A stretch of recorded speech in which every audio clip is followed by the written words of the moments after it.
there, I'm Zoey and I was born on a small island in New Zealand. My family was a bit special because we were the lighthouse-keepers. As a kid, I loved pretending I was Rapunzel in her tower. Little did I know I'd start feeling as trapped as she did.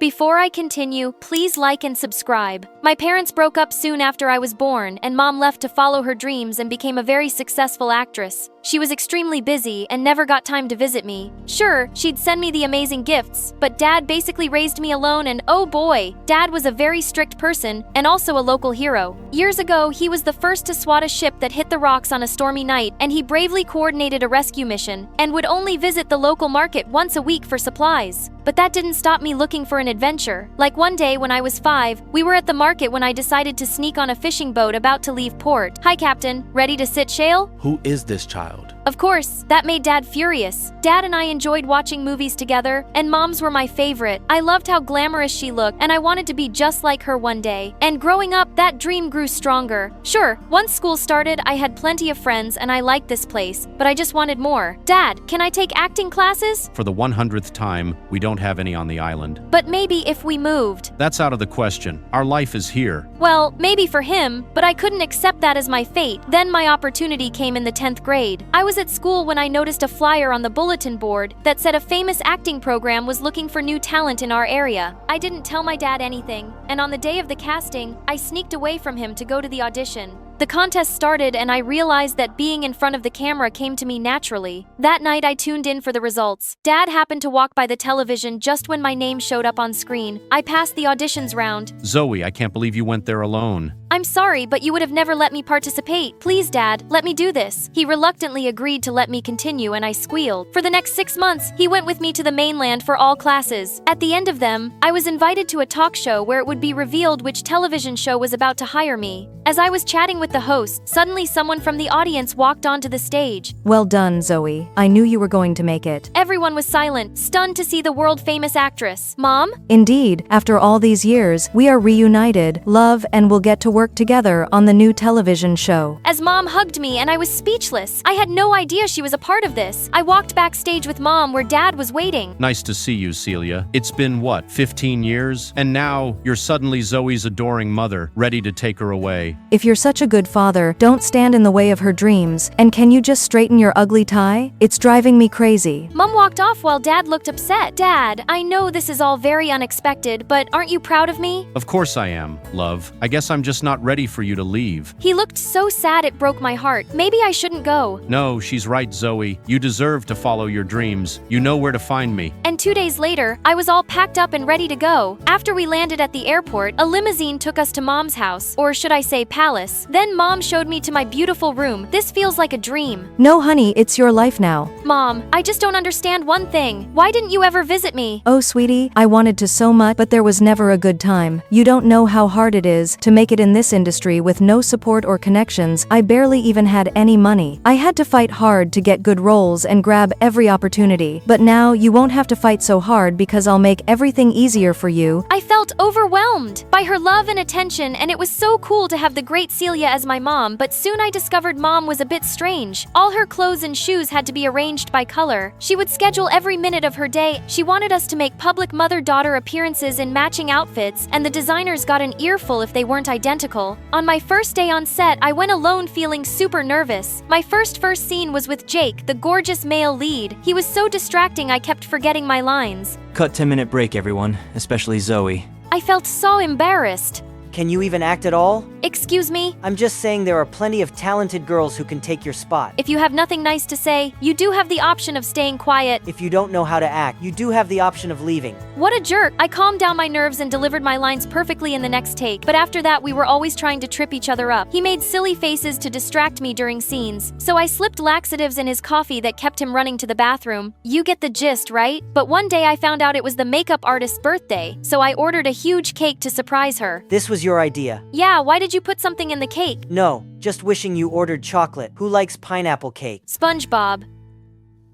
But from then on, Jake started being nicer to me. We'd chat during lunch, mostly working with Mom, though, was not a piece of cake. She was a perfectionist and would make me redo scenes 20 times. And she was really hard on everyone. Like that time her assistant brought the wrong coffee. I told you no sugar and always put my coffee on a coaster. Plastic spoon on the left, napkin on the right. Did you even pass kindergarten? Or that time with the camera woman? You're getting all my wrong angles. Look, you're clearly not pretty enough to be in front of the camera, but now you're not even good behind it. Also, can you get your eyebrows done? One day I had a long scene with Mom and she kept pointing out every tiny mistake. She wanted to discuss it more during break, but I just shut myself up in the bathroom, escaped through the window, and ran to Jake's trailer. Jake let me in. Okay, Grumpy, what's going on? I told him how Mom was tiring me out by being so demanding. Well, what were you expecting with your mom's reputation? What do you mean? Your mom is famous for being difficult to work with. No one likes her because of her bad attitude, and literally had to sign a contract that I wouldn't pick fights with her because I can't stand rude people. Hey, that's not really fair. Yes, Mom can be hard to please, but that's because she's passionate about her work. We're all passionate about our work, but we don't act bratty. You have no idea what she went through. She started from nothing and she struggled alone for years. Look, I just felt a bit frustrated, so I vented to you, but that doesn't mean you get to diss my mom. I was about to storm off, but Jake stopped me. You're right. I'm sorry you just came to vent. Maybe since she's your mom, you can tell her to be less critical of you sometimes, because I think you're pretty wonder. I mean, you're all right. For some reason, my heart fluttered as I walked off, but I didn't take Jake's advice and talk to Mom. I understood this is who she was, and I just had to work hard to make her proud. Soon after, we got news about the ratings of our season. It was a huge success and the studio wanted to sign us for season 2. That's great. Of course, we'll need you to double our paychecks if you want Zoey to stay. You know, we don't have that kind of money. Mom, isn't that… Double the paycheck or Zoey walks? Fine, fine. And you too will be good to work through winter break. No, I have plans to visit my dad. Yes, no problem. Plans can change. I felt mad as we walked out of the office. I promised Dad I'd go see him. Zoey, success requires many sacrifices, but sure, you can always go back to the life you had before. That made me quickly drop the argument because I couldn't imagine going back to my old town. When I told Dad the news, he was sad but understanding. The next day in a meeting, the director told us that Jake's character and mine were going to end up together in the second season. Ew, I'd rather kiss a frog. I'd rather kiss the frog's poop. Make sure to brush your teeth that day, Zoey. I'll make sure to eat garlic instead. And here I was hoping for something more romantic. I wasn't sure if he was joking, but just then Mom pulled me away. As we climbed into the car, she started lecturing me about not getting crushes on my co-stars as if I could help it. That evening I was in my room watching videos when Jinu called. Zoey, are you watching the news? I turned on the television and was shocked to see reports of a devastating hurricane that had swept over my island. I tried calling Dad, but the line was down. I was so worried, and finally hours later Dad called me back. I'm fine. Well, except for the torn ligament in my arm. I'll need surgery for it, and the lighthouse is damaged and most of the town too. Dad, you just focus on getting better before anything else. Okay, I'll cover your medical bills. He tried to refuse, but I wasn't backing down. I had plenty saved from the first season of the show, but the next day when I went to the bank to transfer money, my account was nearly empty. You and your mother have a joint account, and recently she transferred all the funds to her solo one. What the heck? When I asked her about it, she acted totally normal. I left some allowance and I buy everything you need. What else do you want? My money. I earned it and Dad was injured. He needs it. I don't care about him. You're living here now and your lifestyle isn't cheap. But I care. And if money is an issue, we can move to a smaller house. No, our image would suffer. You mean your image? Do you even care about what I want? You wanted to be an actress, right? I made you so. So you're saying I have no talent? I was getting that television show rolled without you. Mom, it's not enough to steal credit for everything. So you've stolen my money. I won't stay here another minute. Yes, you will, or your career is over. She will go wherever she wants. I turned around to see Dad. Dad, what are you doing here? Just decided to make a surprise visit. I didn't have a good feeling when you showed up out of nowhere, Celia, but I didn't think you'd steal from your own daughter. Some things never change, I guess. What do you mean? Years ago, when I rescued those people from the sinking ship, the owner gave me a huge sum of money to thank me. And soon after your mom asked me out, I felt so lucky, but then she used all my money to start her career, broke up with me and left the moment her popularity rose. Why didn't you tell me all this? Because I hoped she'd change and come back and we could be a family. You really think I'd come back to the dumb stinky village? You were always a fool. I guess I take after Dad, because I didn't see right away what a cold-hearted, selfish person you are. Mom, Dad and I left, and the next day we were on the ferry back to the island. Seeing the lighthouse so battered brought tears to my eyes. I've been so blind. I was so obsessed with Mom, I couldn't see who she really was. But she was right about one thing. Zoey, I've held you back and I'm sorry. I've just always wanted to keep you safe, but I ended up making you feel trapped. From now on, I'll always support you, even if that means we have to move. Once you left, I realized my job isn't more important than you are. The next day, Dad made some calls and arranged a meeting with a lawyer. We managed to get my money back and he had the surgery while the lighthouse was being repaired. I also used my popularity to raise funds for my town. For the first time, I realized how much the island and our community meant to me. One day, I was enjoying the sunset on the lighthouse balcony when I heard someone behind me. How many steps does this place have? You're wheezing like you're Toktig. What are you doing here? I talked with the producers and found some interesting stuff about your mother. Turns out Mom's career hasn't been doing too well in recent years, and she had used me to get that role in the new show.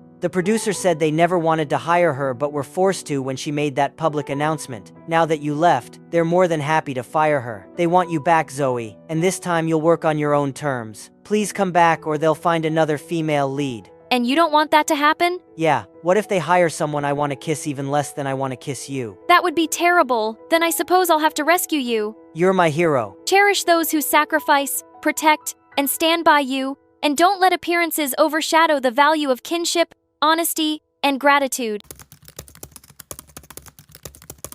Hi, I'm Clover from Oklahoma. Please like and subscribe. I was born to a busy doctor mom who spent most of her days treating patients and performing surgeries. She loved her work so much that when I was about to come into this world, she was busy delivering other babies, and the nurses had to pull her out to deliver me first. She's so pretty, like a snowflake. I was born with blue eyes and white hair, unlike anyone in my entire family, and wherever we'd go, everyone would stare at me. What a unique kid. You should have her tested. Maybe she's an X-Men with mutant DNA. Oh, go away. Listening to such stupid people and seeing how Mom got scared for me every time. I decided to fix things on my own. I took some paint colors and decided to color my hair all brown. Oh, Clover, what are you doing, honey? I don't like strangers coming up to me all the time. Mom, I want to fix it myself so I can be normal like the others. Sweetie, you are normal and you don't have to change anything about yourself for anyone. But they just keep bothering me. Then give them time. When people see something they're not used to, they get excited, but over time they'll get over it, trust me. To my delight, I discovered what Mom said was true when I started school. At first, all the kids would stare at me, but then they all wanted to be my friend. By the time I was 14, guys would go crazy over me, and even though I secretly liked all the attention, but I wanted to focus more on myself and my studies. So I worked my butt off and got into the best high school in Texas. But when I told Mom this, she shocked me with something even bigger. She was going to volunteer in a small village in South Africa and asked me to move in with my aunt who also lived in Texas. My aunt? How come I've never heard of her after all these years? That's because she ran away to marry a super rich guy and got in touch with me only recently. But why her mom? And how am I going to live without you? The place I'm going to is very remote with almost no communication with the outside world. That's why I want you to stay with family who can look after you when I'm not here. And you're all grown up, honey. There's a world out there you need to explore on your own. Mom hugged me tight, but I really wasn't excited about her leaving like this. Days after Mom left, I took a flight to my aunt's place. But when I reached the address Mom gave me, I caught the shock of my life. My aunt wasn't rich. Instead, she lived in a very small house, and when I knocked on the house door, a pan came flying at my face. Oh, darling, I am so sorry. It's just this bratty daughter of mine. She keeps throwing nasty fits. You come on in. She took me inside, and I could see this house hadn't been cleaned in ages. Yikes! It's just a pet. Don't freak out, princess. Freak out? I wanted to run from this place, especially because I had to share a room with Nasty Mia, and she was the most unhygienic of all. So what's with the white hair? Does it get you the boys? I think I can. Okay, now take the couch and don't fart all night. She was sick, but there was nowhere else I could go now, so I decided to make this place my home, and these people my family like Mom had asked me. The next morning, before Aunt and MIA woke up, I cleaned the entire place to give them a surprise, but when I returned from school, the house was all upside down again. You guys, I worked all night to clean this place. Well, who asked you to do it in any way? I couldn't find any of my stuff with everything so tidy, so I messed it all back up. This girl was such a nuisance. I almost wanted to call Mom and tell her to come back, but that's when I learned that Mom got stuck because a serious illness broke out in the area where she was working. And the government in that state announced an emergency and sealed it. So when's mom going to come back and is she okay? Yeah, she's safe, but I have no idea when she'll be back. Now tell me, did you clean the house all by yourself? Your mom told me you can cook too. And did she give you any money? And even though my heart kept sinking thinking about mom, my aunt would keep me busy with the house chores. And just like that, I became alive and made for these people. And Mia and I became like siblings who quarreled all the time.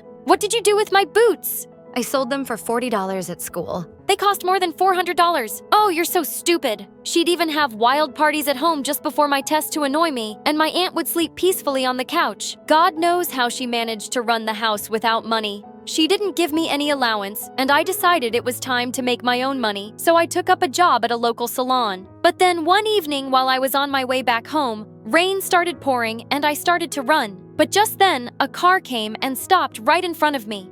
Camilla, get in. I kept ignoring him because that wasn't my name, but the guy kept following me in his car and then stepped out. I turned around to hit him, but he held my hand firmly. Hey, chill. Look, I'm not going to force you to come back with me, but just listen to me once, okay? Look, sir, I think you're mistaken. I'm not Camilla. It can't be. You both look so similar. God, is that your real hair? He then apologized to me and went away, but only after a few seconds he came back running. What now? I can at least drop you at home. It's terrible weather and I'd like to apologize for my misunderstanding. He seemed like a nice guy, and because of the rain, I decided to take the lift. But on our way home, he showed me pictures of this girl who looked just like me. What's this, did? You photoshopped these. And then he told me something shocking. This girl was a model, but she ran away. And ever since then, he's been searching for her. But I'm not her. I know. That's why I want your help until I find her. Do you think you can work in her place? And I'll pay you a lot. Me? I can hardly walk properly in slippers. I'm no model. But I can teach you. Look, I don't want to force you, but I took advance payments and Camilla ran away with all the money now. If you won't do the shows, I'll have to refund triple the amount and I'll go broke. I felt bad for him. But I had school and even mom wasn't around, so I politely refused. But then a few days later, when I woke up, I saw all the stuff was put out in the garden for an auction sale. Mia, what the heck are you doing with all my stuff? Making more money out of it. Your mom's gone and we have no idea when she's coming back. You can't just stay with us for free, so who wants this shawl? Hey, that's my mom's. Give it to me. We both pulled it apart and went flying in different directions with the shawl ripping into pieces. I felt terrible seeing this and just wanted to move out now. So I called up James, the guy in the car, and took his offer on one condition that he'd let me continue with school, and he agreed. He took me to the modeling agency dressed as Camilla, and later that night when I was in bed, I heard a knock on my window. James, what are you doing here? I'm grateful that you agreed to do this, Clover, so I bought you this. I stuffed my mouth knowing I had to go on a diet from the next day. But from then onwards, James would sneak into my room every night and teach me how to act like Camilla, along with how to pose and walk like a model. He'd even picked me up and dropped me back at school, and we'd have so much fun together that it felt like I had a new best friend that I could trust. Then, on the day of my first ramp show, I was getting dressed in the green room when I heard a familiar voice. I went out to check and saw Mia was yelling at James. If you don't pay me the rest of the money now, I'm going to tell her the truth. Here, take this for now. I'll pay you the rest later. James went off, but I couldn't help thinking what all of this was about. Mia, what are you doing here and what's this money for? Why should I tell you, smarty princess? Didn't Mama teach you to be street smart and not get used? Get used? What do you mean? He paid me to make things difficult for you at home after he met you, so you take his offer. He followed you that night and knew you lived in my house, so we talked. You're lying. Of course that's what you'll think, because you've always thought of yourself as someone superior to me and as a fool because I lived in poverty. There was no way she was right about this, so I immediately went to James and confronted him about this. I'm sorry, Clover, but I just wanted you to take the offer desperately and I couldn't think of anything else. But why? Why would you do that? I don't want to gain sympathy, Clover, but the truth is, I have a chronic disease and I need lots of money for the treatment. James, I'm sorry to hear this, but I'm not yet sure if this justifies what you did, man. I know I just wanted to save my life, Clover. I know it was wrong and I couldn't live with myself knowing I had tricked you into this. But I'm glad the truth came out and it's okay if you leave, but... I'm not leaving. What? Look, I don't want you to think of me as some charity case. No, it's not charity. What you did was wrong. But ever since, you've just been nice to me and I want to help you, James. He hugged me tight, and then I rushed to the stage because I was already late for the show. But the minute I got onto the stage, I realized there was something wrong with my dress. Thankfully, the model right behind me saw this and helped me cover it, and the show was a super hit. James took me out to celebrate and he looked so happy. God, you were breathtaking today, and so many people wanted to sign you for more modeling jobs, but I refused since you have school. What? No, you should have taken the offers. But Clover, I don't want you to compromise on something you love. Besides, I told you it'd only be a few shows, and then you can go back to your previous life. But what if I don't want to? I love doing what I do right now, and this isn't for anyone else but me. So you should take the offers, James. That brought the brightest smile on his face. And from then onward, I started working harder. I did 2 more shows for big brands. But then one day, something bizarre happened. As I walked out of the changing space, I got the shock of my life. Camilla, what? What are you doing here? What are you doing here? I saw you on the TV and magazines pretending to be me. Why the heck would you do that? Because you ran away with James's money and he needed help. That's a pathetic lie. I ran because James is the biggest jerk on the planet. He used cheap tricks to get me into the spotlight, like messing with my wardrobe, and then wanted to make me do cheap shows for good money that he could make. What are you saying?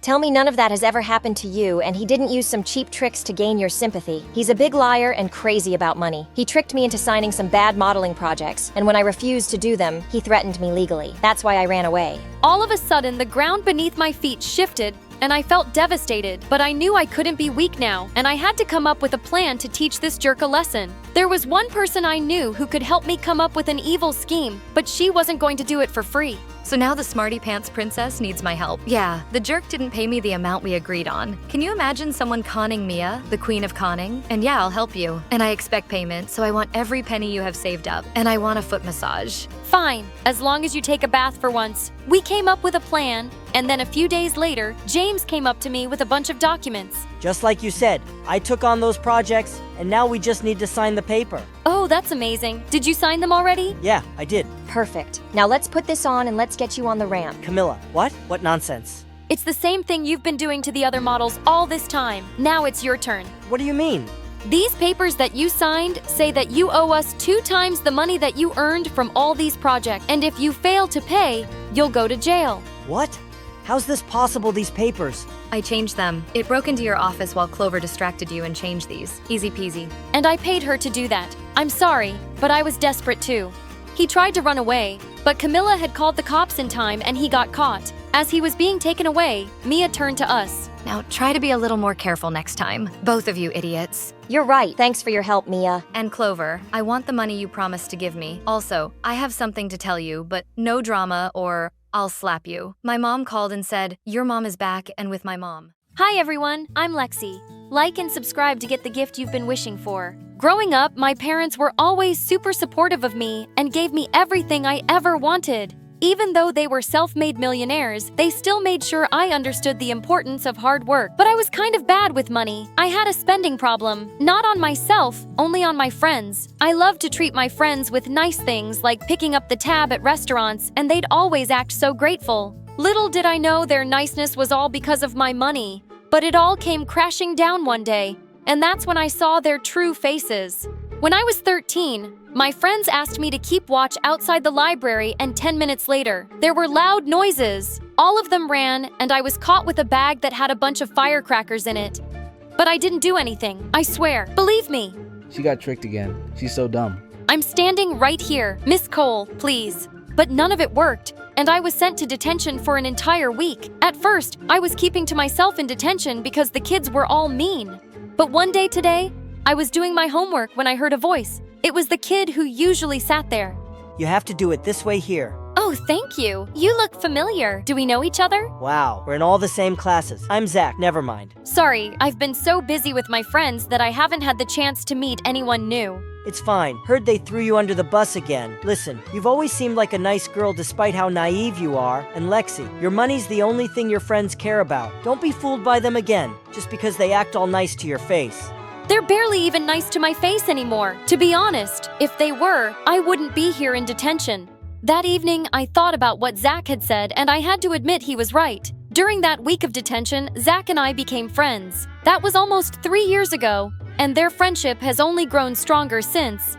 A couple of months before high school, Zach had a major glow-up, and all of a sudden, everyone wanted to be my friend for a whole new reason. But for me, he was just Zach, my best friend. I realized the reason I liked Zach so much was because I felt so comfortable around on him, and he was so kind to me. Unlike my old friends, he didn't care about money and always split the bill when we went out. He also never let me buy him expensive gifts. He didn't see me as the rich Lexi, but as Lexi, a bro of his. What a weirdo. Zach was such an amazing friend, but little did I know that one day he would be the one to turn my world upside down. Once when I got the highest grades in 10th grade, Zach threw me a surprise party with my parents. It was totally awesome. So many huge celebrities were invited, including Iris. I loved her. The party was a blast and I had an amazing time. Can this day get any better? Turns out no, it couldn't, but it could get weirder. I was in for the biggest plot twist of my life, like the twist at the end of the movie The Sixth Sense.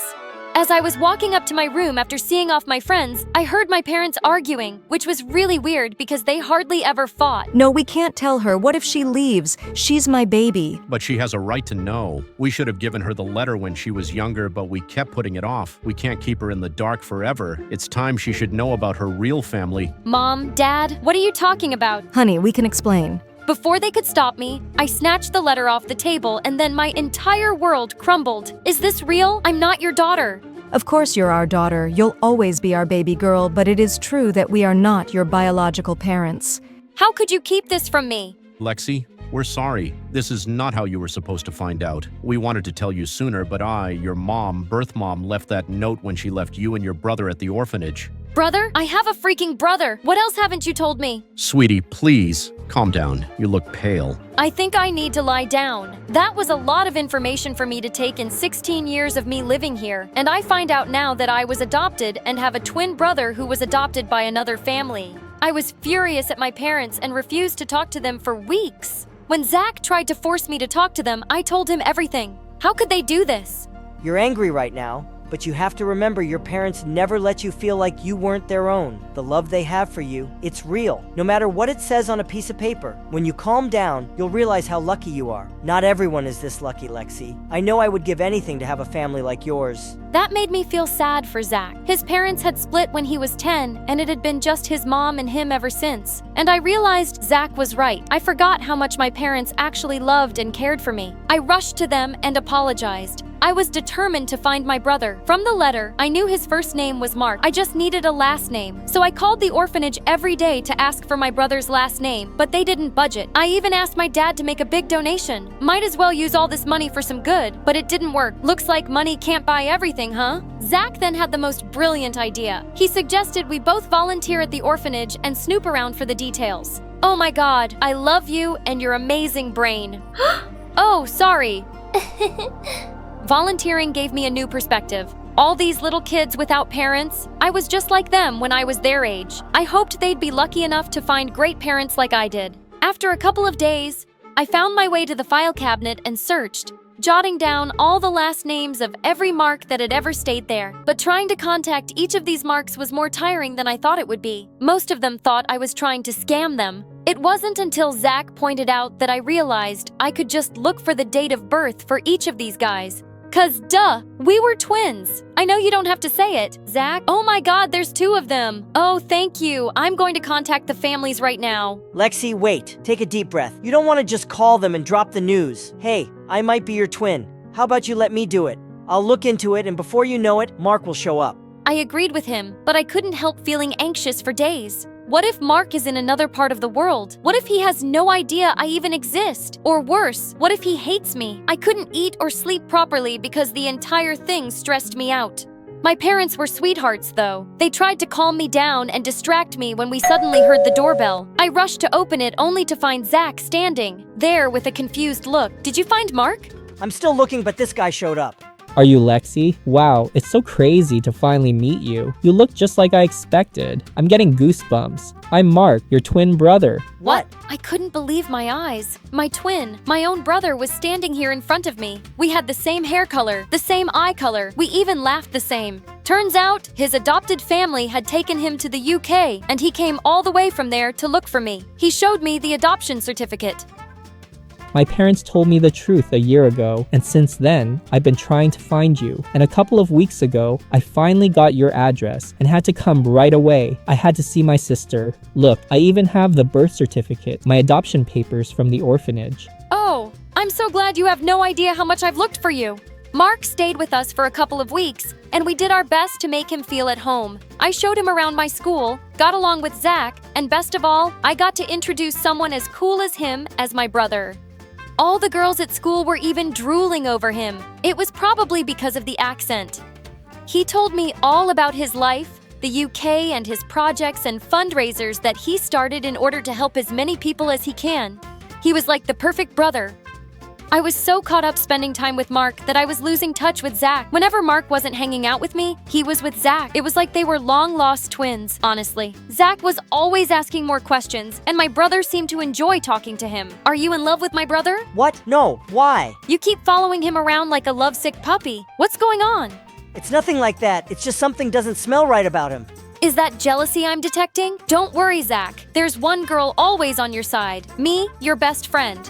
No thanks. But seriously though, something's off. I know I've kind of been Mia. I've just been trying to make up for lost time with my brother. But don't worry, I haven't forgotten about you, Zach. But Zach continued to follow Mark more than usual, even at home. One day, I caught him snooping around Mark's stuff, and I confronted him asking why he was so obsessed with him. Because I don't trust him. I don't want you getting hurt. Zach, I finally have my brother after years. If you care about me, just let this go, please. But I'm not lying. Over the next few days, Zach stopped coming over, and Mark and I spent more time catching up. It was stressful fighting with my best friend, but at least I was having fun with my brother. We went out to fancy restaurants and on expensive shopping trips. Mark offered to pay, but I insisted every time.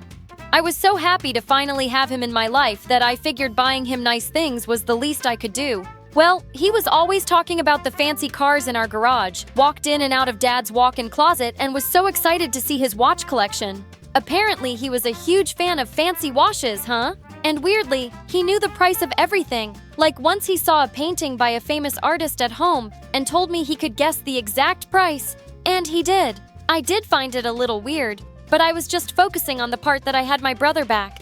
A couple of days later, as I was relaxing and enjoying my weekend, Zach stormed into the house. Before anyone could process what was happening, Zach punched Mark. Two boys were in a full-blown fight. It took all of Dad's strength to pull Zach off of Mark. What is wrong with you? Have you completely lost it? Lexi, you're not Lexi's brother, Mark. You're con artist, and I have proof. Look, he's been doing this to a bunch of rich families. He finds families that have a missing son or brother and pretends to be them just to scam them and use all their money. Someone from the orphanage tipped him off about you and he jumped on the chance to scam you. That is nonsense. I am your real brother, Lexi. Believe me, he's just trying to get your money. Oh, that's rich coming from you. Both of you, shut up, Zach! You're unbelievable! I asked you to let this go. For the last time, he is not your brother. I am. Of course you are. You're not just my best friend, Zach, but I also see you as a brother figure. But you're obsessed with Mark. This has to stop, please. I meant your real biological twin brother. That's me, not him. I know it sounds insane, but... It does sound insane. This has gone too far. Now I just can't. Lexi, you're my best friend. You have to believe me. You know, I wouldn't lie about something like this. The day you showed me the names of the adoptive parents, I was shocked because my dad's name was there. Henry Duckstein. That was the name of my adoptive dad. After my parents divorced, I took my mom's last name. Yes, last name, the paper said. My brother's name was Mark. Exactly. This man is an impostor. Shut up. My adoptive parents named me Zach. I confirmed with Mom too. That's when things started to shape up, but I didn't want to get my hopes up until I had proof. And did you find proof? Got Adna test done. It's a match. Lexi, you're my twin sister. The moment I got this report, I came here right away. I felt like my mind was racing. It was a lot to take in. Why? How? How could you? I trusted you. Come on. Before the jerk could spew more lies, I gave him a tight slap that definitely rang his ear. He looked like he was about to run away, but then Zach and my dad tackled him. Moments later, police were at the door. Zach had reported this imposter Mark before coming over. He was arrested, and I was left too shocked to understand. And what the heck just happened? It took me a couple of days. The next morning, I went straight to Zach's house.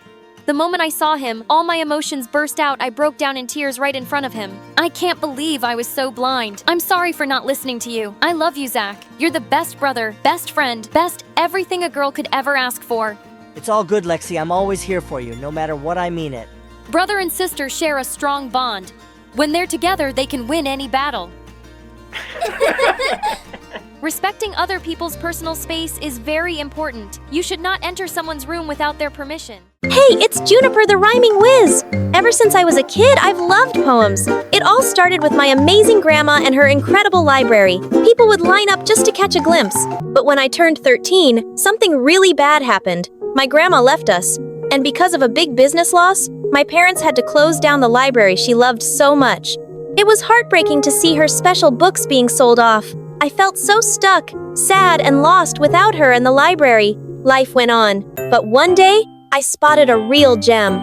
My grandma's Coletta's edition book of Emily Dickinson's poems. I knew I had to get it to honor her memory. Oh my god! Mom, Dad, I need to have this, please! It's pretty expensive. I know you want this because it once belonged to your grandma, but honey, we can't afford this, and you're just 16. Do something fun, like some TikTok dances. Isn't poetry like watching grass grow? I knew Mom and Dad would never my love for poetry, so I decided to take matters into my own hands. I took every job I could, from mowing lawns like a boss to delivering newspapers. I was working hard. One day, while I was sweating like crazy, Mrs. Peterson, our neighbor, approached me with an offer I just couldn't refuse, to babysit her toddler son, Tim. But I was a bit unsure. While Tim was as cute as a button, his older brother Jim was a handful. We were in the same class, and that dude had a special talent for getting into sticky situations with his failed magic tricks. But beg can't be choosers, so I accepted the job. So there I was, babysitting like a pro, changing Tim's diapers and trying to keep Jim out of trouble. And one day, Jim called for help, all tangled up in chains while attempting a magic trick. I helped him out of the tangled mess, all the while laughing my heart out. You really need to be careful with your magic, Mr. Magician. Oh, I'm so sorry. But you know, it's all part of the magic charm. How about being my assistant? Every magician needs one. One day in the library, I was reading a poem, and Jim looked over. What's so fast about those words? Poetry is like a secret language of feelings and thoughts. It's like life in a nutshell, bro. You should try it. And he did. For the first time, I had a friend who showed interest in poetry, and I appreciated it. One day, Jim and I were hanging out at the basketball alley, and he went to get me some water right. Then something totally unexpected happened. Aaron, of all people, came over to me. I'm not gonna lie, my heart was literally racing with excitement, but what he said next shocked me. What are you doing here with Jim the Dem? Shouldn't you be with someone like me? Did he really have to? No way! I was gonna just stand there and listen to him diss my bestie. Hey, don't call my friend that. Just look, he's so dumb, he couldn't even figure out how to get water without making a total fool of himself. What an idiot. Whatever. At least he's not a jerk like you. Off, Aaron. Once Jim finally returned with a water bottle, he could tell something was up just by looking at my face. Hey, what's going on here? Is he bothering you? Back off, loser. Can't you see we're having a little chat here? She is my friend, if you're both. Sir, you're bothering me too. That's right. We're a team. So just back off and let us enjoy.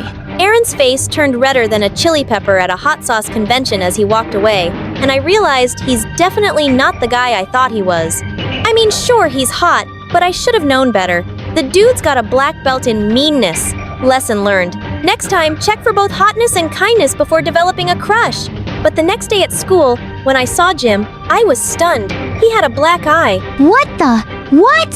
Who did this? It's nothing. I fell from. Don't you dare give me that. Fell from the stairs. Spill the beans.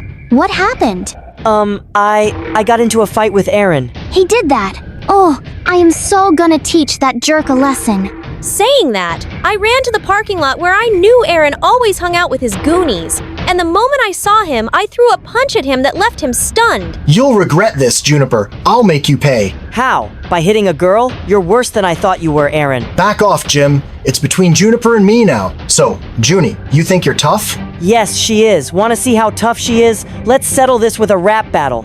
Yeah, I know you've been preparing for it. So, Aaron, are you up for the challenge? 'Cause Juniper destroyed you here, and she's going to destroy you there too. Bet I will. I'm not afraid of you, Aaron. We'll see about that. But just so you know, if I win, you'll have to go on a date with me. No way. Oh, you will. And if I lose, I promise I'll apologize to Jim in front of the entire school. Fair deal, right? Bring it on. As Aaron walked away with his friends, reality hit me hard. I had just agreed to a rap battle with Aaron, and if I lost, I'd have to go on a date with him. While I would have been thrilled about the idea before, now that I knew Aaron was a jerk, I had zero interest. Jim, I don't know if I can do this. Juniper, you don't have to do this if you don't want to, but think about it. The cash prize is a whopping $5,000. We can split it. You can finally get those poetry books you've been dreaming of. And, well, I can. Perhaps get that PlayStation 5. My mom's been denying forever. His words sparked a glimmer of hope within me. Maybe, just maybe, I could pull this off. All right, let's do this. And so we went all in writing and rehearsing like crazy. Aaron and his crew seemed just as determined, and we saw them often practicing at the nearby park every day after school. One rainy afternoon as I was on my way home, I was about to slip in a puddle, but Aaron caught me just in time. Careful there. I didn't need you to rescue me. Even though I didn't want to, we both ended up finding shelter. Shelter under a small roof. And there I felt a bit uneasy. It was a tight space and we had to stand close, making the situation all the more awkward. I never thought I'd be stuck in the rain with my archenemy's BFF. I don't know why you think he's your enemy. Jim's an amazing guy. It's you who's a grump all the time. Just like everyone else. You also probably think I'm just a jerk. Duh. You think you've got it all figured out, huh? Well, I've got it figured out. That tough guy act you put on, it's to keep others away. You know, you don't have to be a meanie all the time. Whatever. It's just that things at home aren't good. Everything feels like a mess. Well, everyone has problems, Aaron. I guess it's time you realize that, and perhaps show people the goodness in you. You're weird, you know that? Takes one to know one, I guess. As Aaron and I kept talking, I realized he wasn't so bad after all. Once the rain finally eased up, we both went our separate ways. But I couldn't help but feel a newfound understanding for Aaron. As the days passed, I saw a new side of Aaron, and it amazed me. One time I spotted him helping a stray dog find its way home, and another time even shared his lunch money with a classmate in need. One day, I noticed Aaron leaving school in a hurry, forgetting his phone. I chased after him on my bicycle and found him at a hospital, sitting in a room and crying. Hey, Aaron. What are you doing here? What are you doing here? You left your phone at school. Is everything okay? You seem upset. It's none of your business. This is my mom. She's been in a coma for a long time. I come here every day to see her. Oh my God. I had no idea. I hope things get better for you. Yeah, thanks. From that day on, I saw Aaron in a totally new. And when I told Jim about how Aaron's mom was sick without revealing the part that I spoke to him, he just rolled his eyes. That guy's a phony. Don't believe everything you hear, Juniper. Jim hated Aaron, but I guess I had started to have feelings for him. One day at lunchtime, when Jim wasn't around, Aaron approached me. Hey, Juniper, want to catch a movie together? Barbie's playing. I heard it's hilarious. Sure, why not? But just as friends, right? But Barbie, are you sure? Absolutely. I know you'll love it. If you love it, I'm sure I'll love it. I'm talking too much. See ya. Day of the movie arrived, and I had come up with a plan to watch Barbie with Aaron without Jim knowing. I told Jim I was feeling sick and needed to rest, which wasn't entirely a lie, because I felt butterflies in my stomach at the thought of spending time with Aaron at the cinema. Aaron and I laughed our hearts out at the silly scenes in Barbie. It was so fun! But as we left the cinema, I was in for a surprise. Jim was standing there looking heartbroken and hurt. Juniper, who lied to me? I thought we were supposed to be best friends. And here you are with Aaron, of all people. It's not what you think, Jim. Aaron is a really nice guy. Juniper, please. This guy, he's a snake. Hey, dude, I'm standing right here. You better shut that mouth. You shut up and stay away from Juniper. Before I knew it, Jim threw a punch at Aaron and knocked him on the ground. I was shocked. Are you crazy? Jim, what's gotten into you? You hurt him badly. What? Junibert, you're my friend. You're supposed to be on my side. Jim, I'll be friends with whoever I want. I can't stay around you. It's like I don't even know who you are. I then helped Aaron up and walked him home. He could have pressed charges against Jim, but he didn't, which was very kind of him. In the days that followed, Jim tried to contact me many times, but I wasn't ready to talk to him yet. It felt like everything was spinning out of control, and I needed some time to sort out my feelings. So on the day of the rap battle, instead of participating, I messaged Jim that I wouldn't be joining. All he replied with was a simple okay. Feeling torn and anxious, I decided to at least visit the rap battle to see Aaron perform and support him. But what I saw there left me shook. Jim was trying his best, but Aaron, he was killing it, and not in a good way. Hey Jimbo, you lost your friend. Now you're on your own. My tricks played well. She fell for my lies. What a surprise to the cinema took her. She didn't know baked about my mom. Perfect, sorrowful show. She thought I'd change, but it was just a facade. Remember that. Call I tipped you off so odd to gain her sympathy. I took a punch so tough now she's on my hook. My power to show it's enough. My emotions went wild as I heard Aaron's hurtful words. Seeing Jim's pained expression, it hit me hard. He was right about Aaron's tricks. It all clicked. He had done the whole nice guy act to distract me from the rap battle. She messed with the wrong girl. Without even thinking, I jumped on the stage next to Jim. Jim, my buddy, you know I got your back through thick and thin. We never lack fake friends leave, but we stand tall, bonds unbreakable, never gonna fall. They're just haters, but we're the real deal, and that's all. As for you, Aaron, you're a fake, always playing games. Lies, manipulation, it's all the same. Emily Dickinson said, tell the truth, but till it's land, but your lies won't fool me. They won't enchant with Jim. I stand firm your tricks won't grant. Hearing this, Jim jumped up and down and hugged me tight. I knew you'd come. I had to. Now, come on, let's win this thing. Jim and I were doing amazing. We were spitting verses in the mic like we were on fire. In the end, it was us against Aaron and his gang, and I decided to bring my A game and finish him once and for all. But before I could speak, Jim took the mic and left me totally blown. You call my friend naive, but let me retort. She's like a rainbow shining bright, never short like twinkle, twinkle. Little star she'll reach for the sky while you're stuck in the dark, telling lie after lie. Life's a journey, not a devious scheme in the little engine that could she follows her dream. Rise and shine while you're left in the dark with no true friends, no real spark. The rap battle ended. Jim dropped the mic, leaving Aaron speechless. Oh my god, how did you do that? Learn from you, Juniper. In the end, we totally nailed it and won the cash prize. As Aaron tried to get off the stage, I quickly called out his name. Hey Aaron, remember the deal. Apologize to Jim in front of everyone. Come on, yeah, come back on stage. Aaron's face turned red as a tomato. And like a kid who was punished, he took the mic and apologized to Jim. Now that was a mic drop. Once we left the venue, Jim took me straight to the bookshop where my grandma's book was. Get that poetry book you've always wanted. But it's not just my money. We both won. You get part 2. No, I wanted to win just for you, Juniper. Oh my god, you're the best friend ever. Jim? Remember, true friends got your back. No matter what fake people and lies can't break. Make real friendship. Trust your buddies. All her life, Elizabeth had been obsessed with astrology. Every decision she made was based on horoscopes, even the birth of her daughter. When she realized that her daughter would be born in the worst astrological year, Elizabeth refused to accept it. Instead, she decided to fake her daughter's birth date. She waited 2 years to tell anyone about her child, and even made fake documents to back it up. Baby Lisa Marie had no idea that she was 2 years older than she thought, living in her mom's lie. Before I continue, please like and subscribe. I had a very quirky mom. She believed in astrology, kept crystals all around the house, and loved everything supernatural. People thought she was a bit strange, but to me, she was an angel. I adored her, and she was my best friend. I grew up a lot faster than other kids. I was super smart, tall, and very big compared to kids my age, which made people uncomfortable. Why is your baby so big? She looks and acts like a toddler. When I was 5, I noticed kids my age were still so small and baby-like.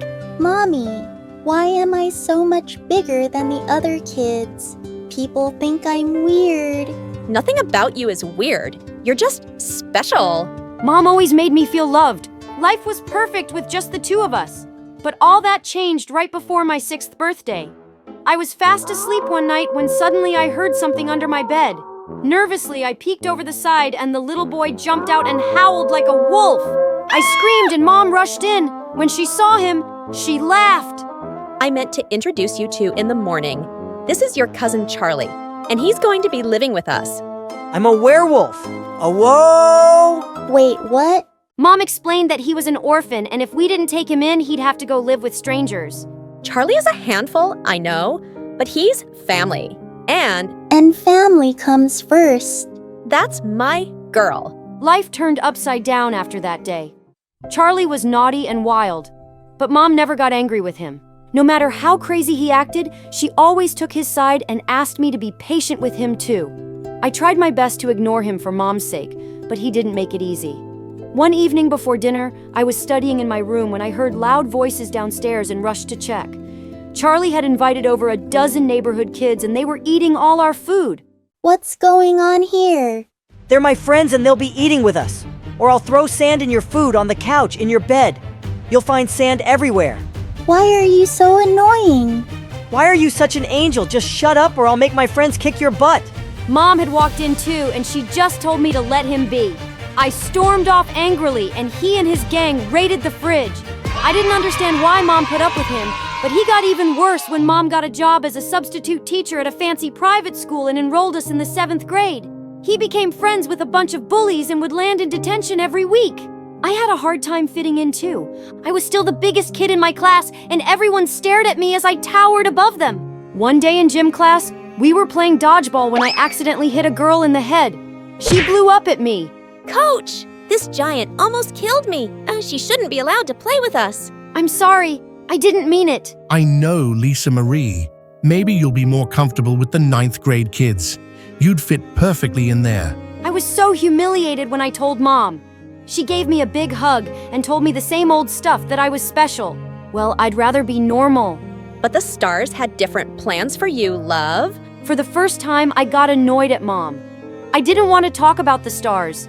I wanted to talk about my feelings. I wasn't buying her theories anymore, but I pretended to believe her. In the 8th grade, I decided to own my weirdness and not let it get me down anymore. I began playing sports with the older kids. I made friends and even met the cutest boy there. His name was Alex, and I had the biggest crush on him. My life got so much better at school, but at home, Charlie's attitude really changed towards us. I can't believe you're driving us to school in this piece of junk. You never had a problem with my car before. Yeah, that's because I didn't realize how poor we were. It's embarrassing. Hey, you could be a little more grateful. He doesn't mean it, honey. Yeah, I do. I don't like him treating you like this, Mom. But Mom just asked me to ignore it as always. The next day at school, Alex asked me to join him for lunch, and I was over the moon. I didn't even think he knew I existed. We had such a fun time talking, and when I got home, I wrote all about it in my diary. But the very next day, something horrible happened. I was playing basketball with Alex and the other kids during recess when suddenly Mom barged in, waving my diary in the air. Lisa Marie, you're in love and didn't tell me. Who is this Alex? It says you want to marry him someday. That's not happening, Missy. Not until I find out that your stars are perfectly aligned. Mom, stop! Why?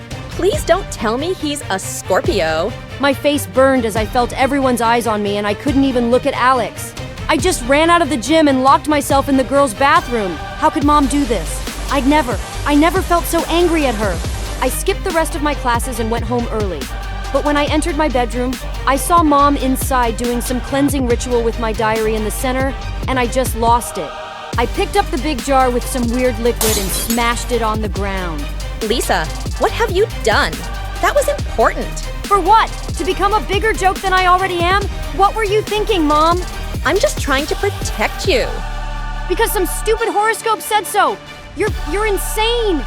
I slammed the door and went out into the backyard for some air and found Charlie smoking. What do you think you're doing?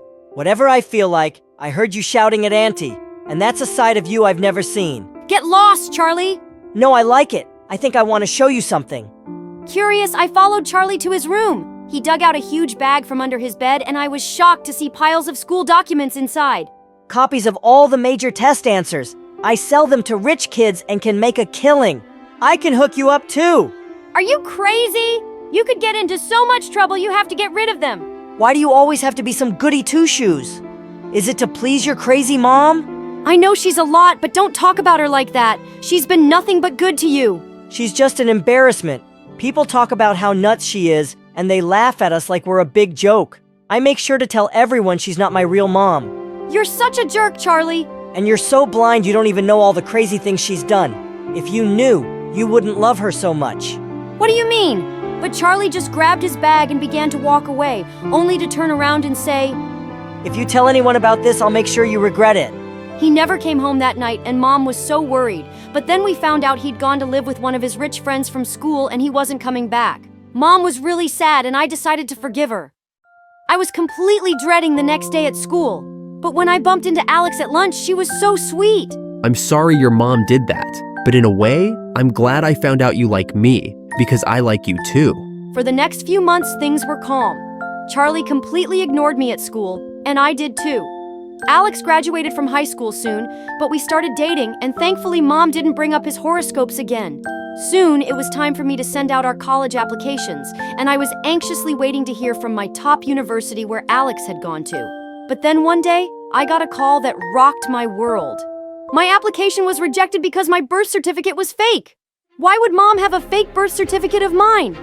I contacted the Home Affairs office, but they couldn't find my certificate. According to their records, there was no Lisa Marie born in 2006. I was so confused. I begged them to keep looking, and the next day I got the most shocking email from them.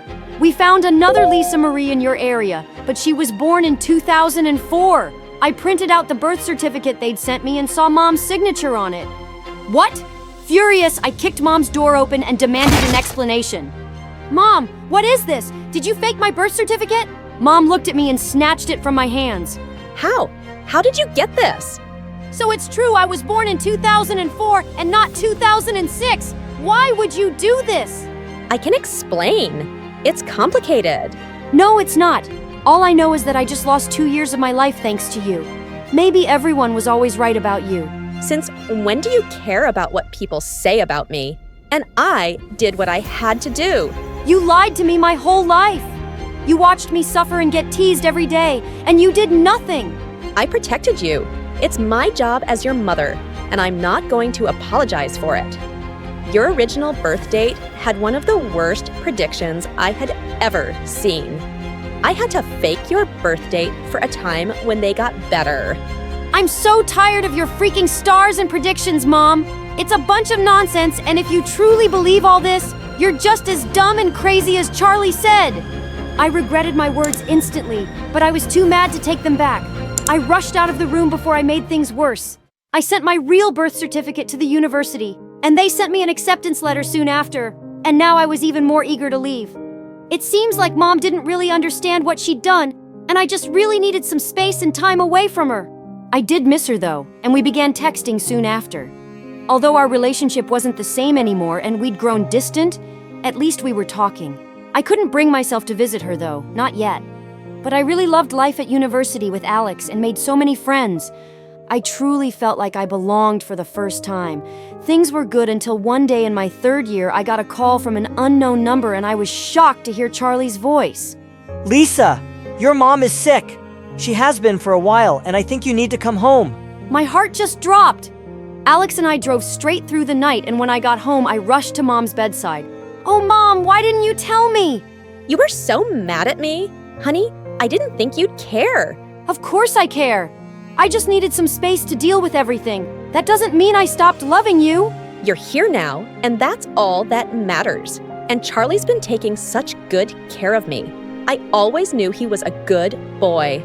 As Mom fell asleep, I left her to rest and found Charlie waiting outside. Thank you for being there for my mom, Charlie. It means the world to me. No, don't thank me. I'm just so sorry about how I treated her. I was in a bad place back then, and I made friends with all the wrong people and got into some serious trouble. If Auntie hadn't come to my rescue, I'd probably be in jail right now. We owe her everything, and I guess you too. I was really horrible growing up, wasn't I? He looked so sincere, and I lightly punched his arm and then hugged him.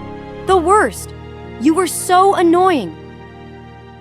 I spent every day with Mom while she recovered, and soon after she began to look like her old self again. One afternoon, I found her digging in the garage for something. What are you doing, Mom? Be careful! I'm looking for your old blankie. Why? She poked me in the belly and laughed. She's going to need it since she'll be born in winter. How did Mom know I was pregnant? I just found out and I hadn't even told Alex yet. How did you? Mom winked and pointed to the sky, and then we just burst out laughing. What were the odds? Hi, my name is Callista, and I'm from Seattle. Please like and subscribe. I don't remember my dad, because soon after I was born, my parents got divorced. Mom got full custody of me since I was only a baby. She moved to Seattle for a fresh start and started working at a big law firm, but I never knew what happened to my dad. Growing up, Mom worked really hard to look after me and never really had any time for herself. And since she had no other family, I made sure I loved her enough for everyone. Surprise! Happy birthday, Mom! Oh, sweetie, you're the best daughter in the world. I love you so much. Once, when I was 8, Mom took me to a picnic at a nearby park. As I was playing hide and seek with her, a girl came and sat right next to me. Hey, what are you doing? Go away! There's only room for one person to hide here. Yeah, that's why you leave, because this is my spot. Saying that, she elbowed me, and I fell to the ground flat on my butt. Ah! I grabbed her hair and she screamed. Minutes later, the adults came running, but instead of separating us, Mom freaked out seeing the man. You, what are you doing here? Oh, Amber, it's been so long. Where have you been?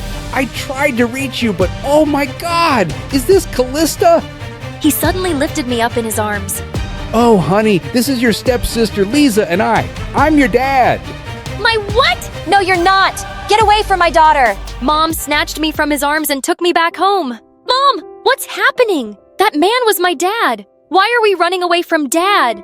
Don't call him your dad. He's a terrible father, and he was a terrible husband. Just forget about him, okay? She looked super mad and shut herself up in her room.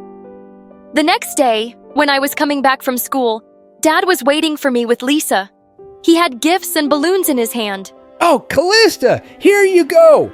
Listen, I'm sorry I didn't come to see you before. Why? Why didn't you come to see me before? Sweetheart, I can't tell you. It was just awful. But I'm here now. Please give me a chance to make it up to. He seemed so sweet, and I couldn't help thinking that it would be nice to have a dad like the other kids. Just then, Lisa stepped forward and apologized to me. I'm sorry, Callie. I shouldn't have hit you the other day. Dad told me you're my elder sister. Do you want to be friends? I shook her hand, and we both smiled. Later, Dad took both of us for some ice cream, and we all had a blast. But when he dropped me back home, and I went inside, Mom went bonkers on me. Oh my God, do you have any idea how worried I was? Callie, I went to pick you up but you weren't there. And now you're coming home with that jerk, and what's all this?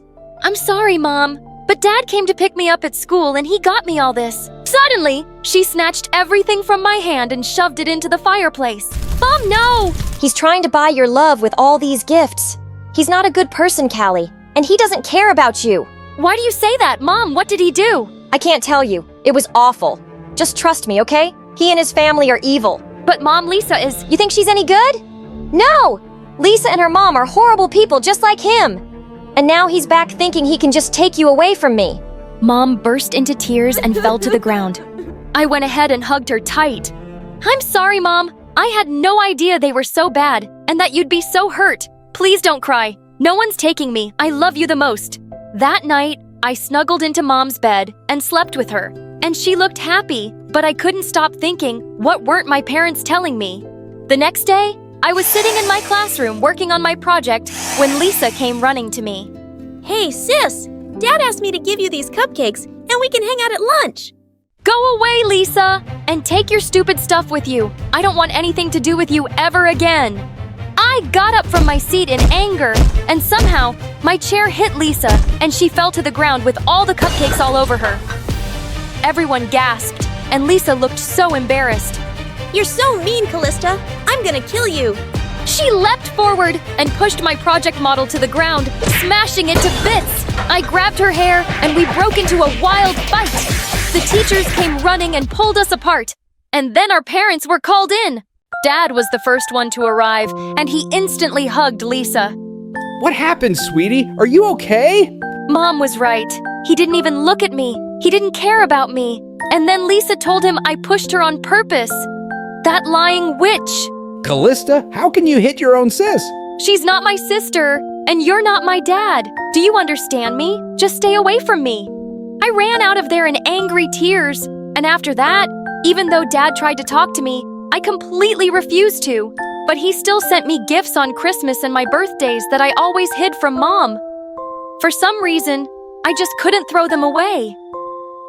Time went by, but Lisa was still there at school with me. And no matter how much I tried to avoid her, she'd somehow managed to always be in my face. In the 8th grade, we both joined the dance club. But when it was time to select the lead dancer for an upcoming event, the teachers chose me, and Lisa looked super pissed. A day before the competition, I was in the changing room when someone locked the door from outside and turned off the lights.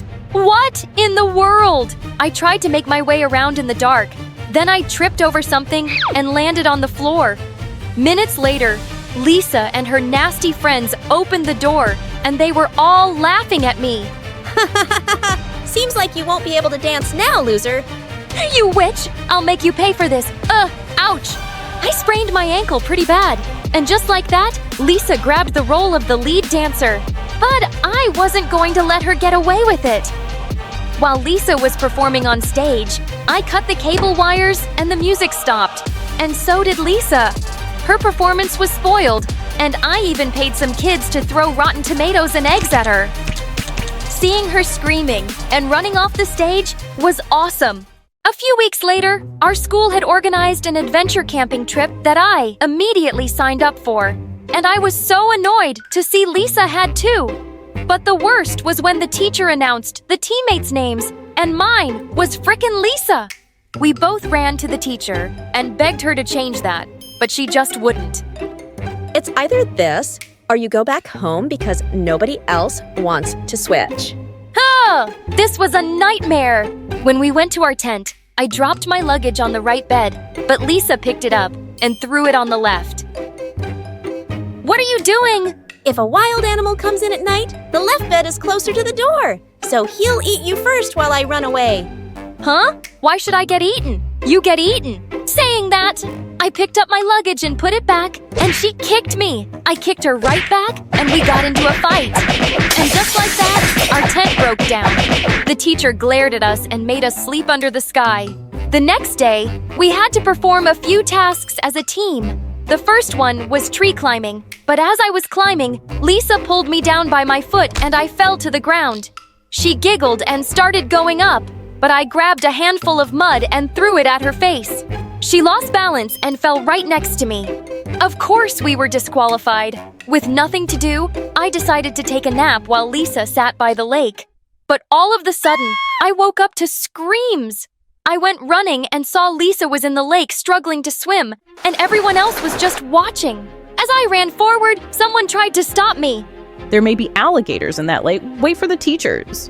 I just pushed her aside and jumped into the water, pulling Lisa out. The teachers came running and took us to the nurse, but thankfully, Lisa was completely unhurt, just really shaken. Later that night, Lisa came to the tent and just hugged me. Thank you, Callista. If it weren't for you, I don't think I'd be here. Nobody tried to help me, not even my friends. But you did. I couldn't let you torture the alligators in the water. And then we both burst out laughing. By the time we were back from the trip, Lisa and I had become good friends. Dad was there to pick her up after the trip, and Lisa told him everything. And then he walked towards me. Oh, Callista, how can I ever thank you? You saved your little sister. Do you think you could give me another chance too? Are you still not gonna tell me why you never got in touch? Mom won't tell me. Then I can't either, sweetheart, but we can still get to know each other. What was the big secret? I'm not sure, but maybe I'll try. The next week, Lisa and I spent time together in school, almost like besties. She even brought me cookies that her mom made especially for me, and I loved them. A few days later, she invited me for Christmas dinner at her place. At first, I was hesitant, but since Mom always worked extra shifts on Christmas and I mostly spent them alone, I decided to go. When I reached there, everything looked so amazing. Dad and Lisa were putting the decorations on the Christmas tree, and they looked so happy. I went in, and Lisa's mom opened the door, and to my surprise, she was very warm and welcoming to me. Come in, darling. We've been waiting for you. Merry Christmas, Mrs. Oh, just call me Mom, Aunt, whatever you feel comfortable with. Dad came running to me and hugged me too. I'm so glad you came, Callie. You have no idea how long I've waited for us to get together as a family. I was really touched by their lovely welcome. And when it was time for gifts, I saw they'd gotten me the best presents ever. Later, when we sat down for dinner and everyone was laughing and talking, I couldn't help thinking that this is what a perfect family felt like. Something I'd always craved for deep in my heart. But just then, the door flew open and Mom barged in. How dare you people try to take my daughter away from me? Callie, I know these people tricked you into coming here. Let's leave now. Mom took my hand and started pulling me out, but I pulled my arm away and stepped back. Callie, what? What are you doing? No one tricked me into coming here, Mom. I came because I wanted to. And these people aren't strangers. They're my family. What are you talking about? Your dad never cared about you. And now these people have brainwashed you. Amber, that's not fair. You have your family. What do you want with mine? Mom, stop. You brainwashed me. You always told me they were evil, but the last few weeks, I've received nothing but love from them. Today, I realized how happy it felt to be among family. And as much as I love you, I want this too. Mom, why can't I have both? Well, you can't. You have to choose. It's me or him. Are you coming or not? But when I didn't move, she stormed off angrily. I felt unhappy, but I wasn't going to let her emotionally blackmail me. Mom refused to talk to me for the next few weeks, and I did the same. She threw herself even more into her work, and I'd hardly see her around. But then one day, I got a call from her office. She'd fainted and been taken to the hospital. I called Dad, and immediately he took me there. The doctor said she'd overworked herself and had a breakdown. Just make sure she rests for the next few weeks and has nothing to worry about. Before I went to see Mom, I turned to Dad. I need to know. Just tell me what happened between you and Mom, please. Dad looked at me and sighed. I didn't want to be the one to tell you this, Callie, but your mom became a bit crazy. She would throw tantrums over the smallest things, and she didn't trust me at all. We were miserable and fighting all the time. And once we got divorced, she was so possessive about you. She just changed her address and numbers and wouldn't let me see you. But I'm still sorry, because I should have tried harder for you.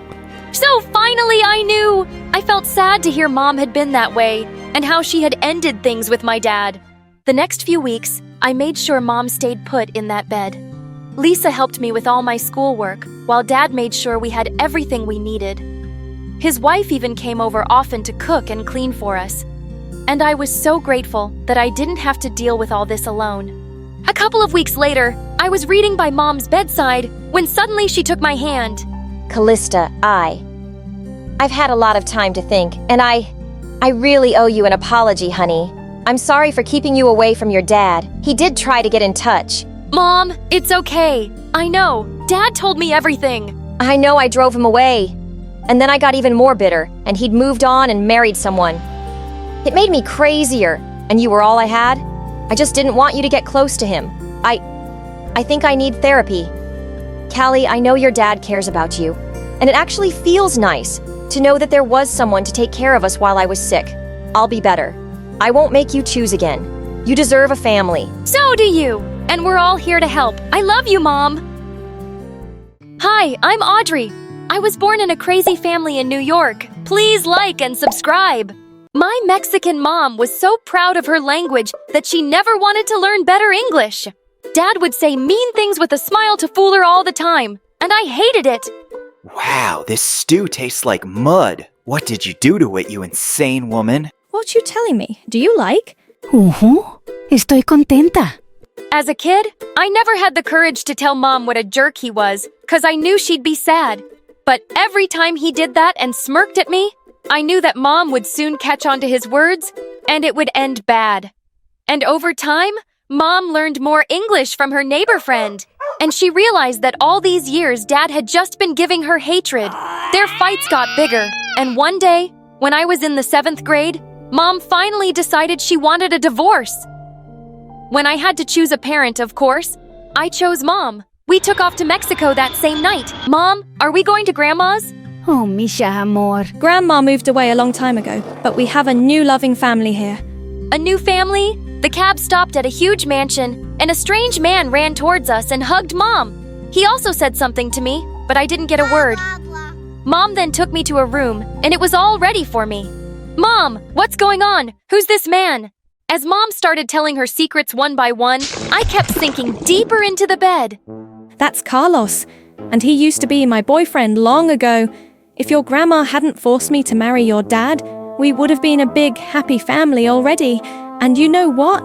He has a son your age, Matthew. What was I just hearing? Mom, I left my school, my friends, my whole life in New York for you, and you created your own family here and didn't even tell me about it? How could you keep all this from me? She kept explaining, but I just asked her to leave the room and slammed my door hard. It was so much to take in, and I just wanted to cry. Suddenly, I heard a loud, non-stop knocking on my door. Who is that? Okay, wait, stop that, I'm coming. And I opened the door to find a boy standing outside grinning at me. Who are you, man? Lost your way? Shouldn't I be asking you that? But your mama. Well, now our mama said, Matthew, go meet your sister. So here I am, Hermana.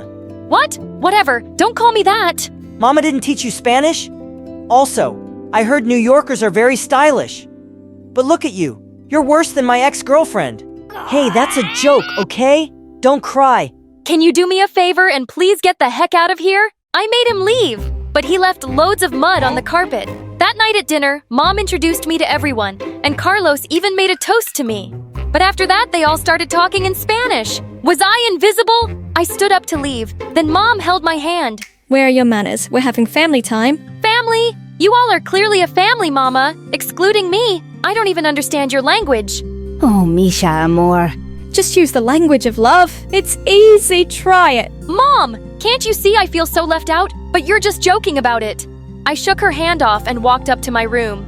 The next day, I was joining school and thought at least that would give me some relief. Until Matthew came and sat right next to me. Holy moly! Hey, better not tell anyone we're related. And can you please wax your mustache? People will think you're me. It's not my problem, you've got a girly face. He hit my face with a book, and suddenly the teacher yelled, What's going on there? Ma'am, can you believe it? She's asking me to be her boyfriend. But I told her, I already have eyes for you. I was sure the teacher was going to kick him out now, but to my surprise, she giggled. Oh, stop it, you. What? Who was this boy? Soon I realized Matthew was the coolest kid in school. All the girls and even the teachers adored him for his crazy jokes. Not me! I hated him even more because he spoke in Spanish with Mom every time I was around. I felt like an alien in the house. That Christmas, Carlos was gonna host a grand party, but I wasn't interested. I think I have an important exam that day, and in the evening, I have dance practice. Liar!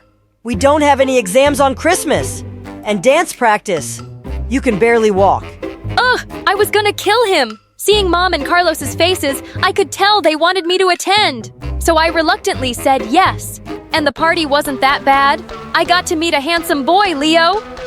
Hey, I know you must already have a boyfriend because you're so pretty. But I have to say, you have the most dreamy eyes. I've been watching you for hours.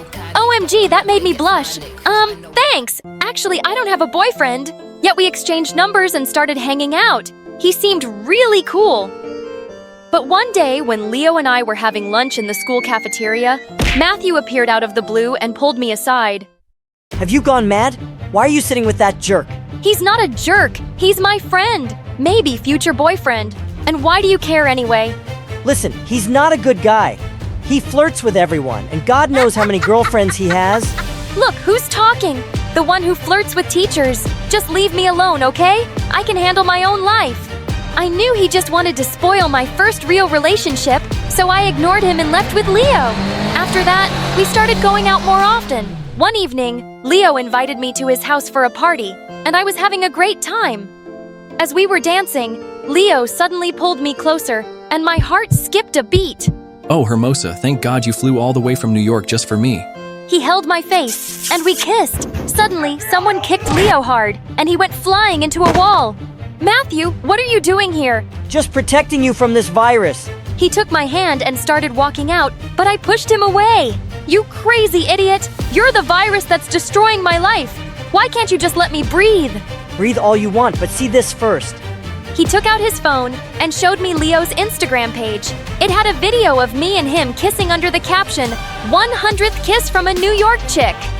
The page had videos of him kissing 99 other girls too. It looked like one of Leo's friends here had been making our video and was broadcasting it live for him. I jumped on Leo and scratched his face. Ah, the New York chick has gone crazy like her mad brother. Someone save me! Shut your dirty mouth! I trusted you, you mud mind. And I started pulling his hair like crazy. Matthew gave him a nice punch and then took me home. I felt really embarrassed for not listening to Matthew before. He'd only been looking out for me. So the next day at school, I sat next to him. Not so worried about this life-destroying virus now, yeah? I realized it's better to have him as a friend than an enemy. I thanked him for the night before, and he just laughed and hit my face with a book again. As days passed, we became good friends.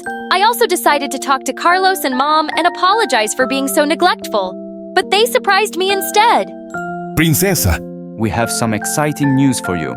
Sí, mija. Your 15th birthday is coming. And here in Mexico, we call it Quinceañera. But why do you want to do this for me? You know, after I've been, well, not so nice. 'Cause we're family, estúpida. And you're no less than Matthew to me. I want to do this for my daughter. I felt so stupid for not seeing this before. These people really cared about me, just like the family I'd always wanted. On the day of the party, I could already hear music and people laughing and talking. As I got ready, I walked out all dressed in their traditional way, and everyone clapped for me. Just then, Matthew barged into the room looking mad. Stop the party, Papa. This girl doesn't deserve any of this love and attention. What? Matthew, calm down. Audrey is your... Nothing. She's my nothing, Papa. What's gotten into you, man? I was horrified when I saw what he had in his hand. It was my diary. Oh my God, no! After all this effort we've been making for you, this is what you really think of us? You suck. Matthew, enough. What are you talking about? Oh, let me read it out loud, Papa. This place is hell on earth. I hate their food, their language, this house. Carlos is so loud and annoying. Why is he so desperate to be my dad? Probably because his own son is a loser with half a brain. They're both stupid and I deserve better. There was a pin-drop silence as everyone stared at me. You should have never taken my diary, you jerk. And yes, I wrote this, but that's when I first came here. I was having a really hard time adjusting. I was just mad, and I didn't really mean it. This is not how I feel now, Carlos. Mom, I promise, I really like being part of this family. You're not part of this family, Audrey, and you never will be. And before I could stop myself, I said the stupidest thing ever. Oh, shut up, Matthew. You're not part of this family either, 'cause you're adopted. It was something Mom had told me once, and Matthew didn't know about it. Now he did, because I just blurted it out. Carlos turned white, and Mom looked raging mad. What a lame thing to say, Audrey. As if. Tell her, Papa. Papa, why do you look like that?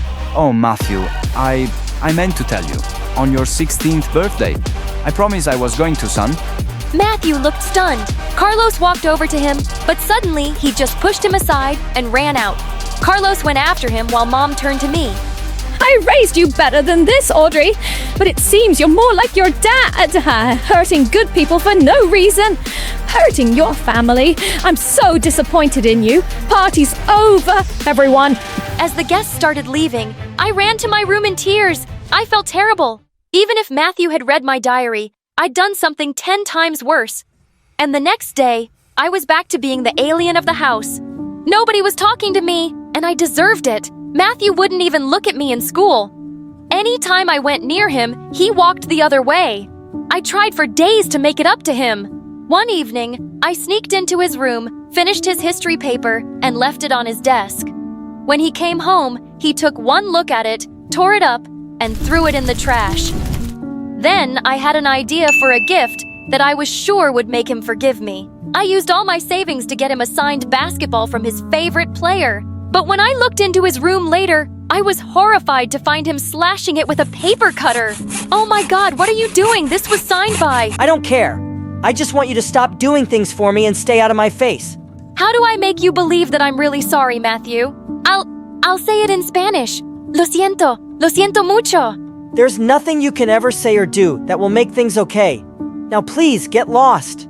It just looked like things were ruined between us for good. But one evening, I was walking a few blocks away from our house when I saw two boys wearing masks drag Matthew into an alley and start beating him up. I charged at them while screaming, and with the baseball bat I had, I hit one of the boys straight in the knee while the other one ran away. Leo, don't you dare touch my brother again, estúpida. I left him there crying on the ground and helped Matthew up. He leaned on me as we walked back home, and as soon as we entered, Mom and Carlos cried out. Oh my god. What happened? Papa, I'm fine, really. Thanks to Audrey. But why were you going around with a baseball bat anyway? I've been following you everywhere for days, Matthew. Leo came up to me a week ago and said he would do something to make you pay for exposing him at his party. I knew you wouldn't really listen to me, so I had to do something. I couldn't let you get hurt. I've done a pretty good job of that myself. Suddenly, Carlos stepped forward and hugged me. Mija amor. You saved my son today, and I want to forget everything else. I know you didn't mean those things. And I'm okay about knowing about the adoption, Audrey. It came as a shock, but Dad and I have talked a lot about it since, and I'm fine. It doesn't really change anything. You don't always have to be related to be family. I understand that now, and I'm so happy Mom brought me to you guys. I'm sorry about everything. And Carlos, you're the dad every girl wants to have. I love you! Carlos had tears and hugged me. Mom did too. Don't forget me. Hi, I'm Adele, and I live with my parents in France. Please like and subscribe. My dad named me Adele, which means beautiful like a star. He never loved anyone in the world as much as he loved me. And I guess this is why my own mom never liked me very much. Once in 2nd grade, my geography teacher, Ms. Diana, started screaming at a poor girl, and I just hated that she was such a bully. When she was done, she turned to us and said, Okay, class, so now I think I should "Jump off a bridge!" And the whole class laughed. Adele, what is this behavior? I'll send you to the principal. And I'll send you to Antarctica. My dad is a travel agent. How dare you threaten me? You should never threaten people like that. Sorry, Diana. I thought it was funny. Should never call your teachers by their first name. This isn't funny. And the complaint letter was sent to my parents. Mom was furious. But Dad couldn't stop laughing at the statements I'd made in class.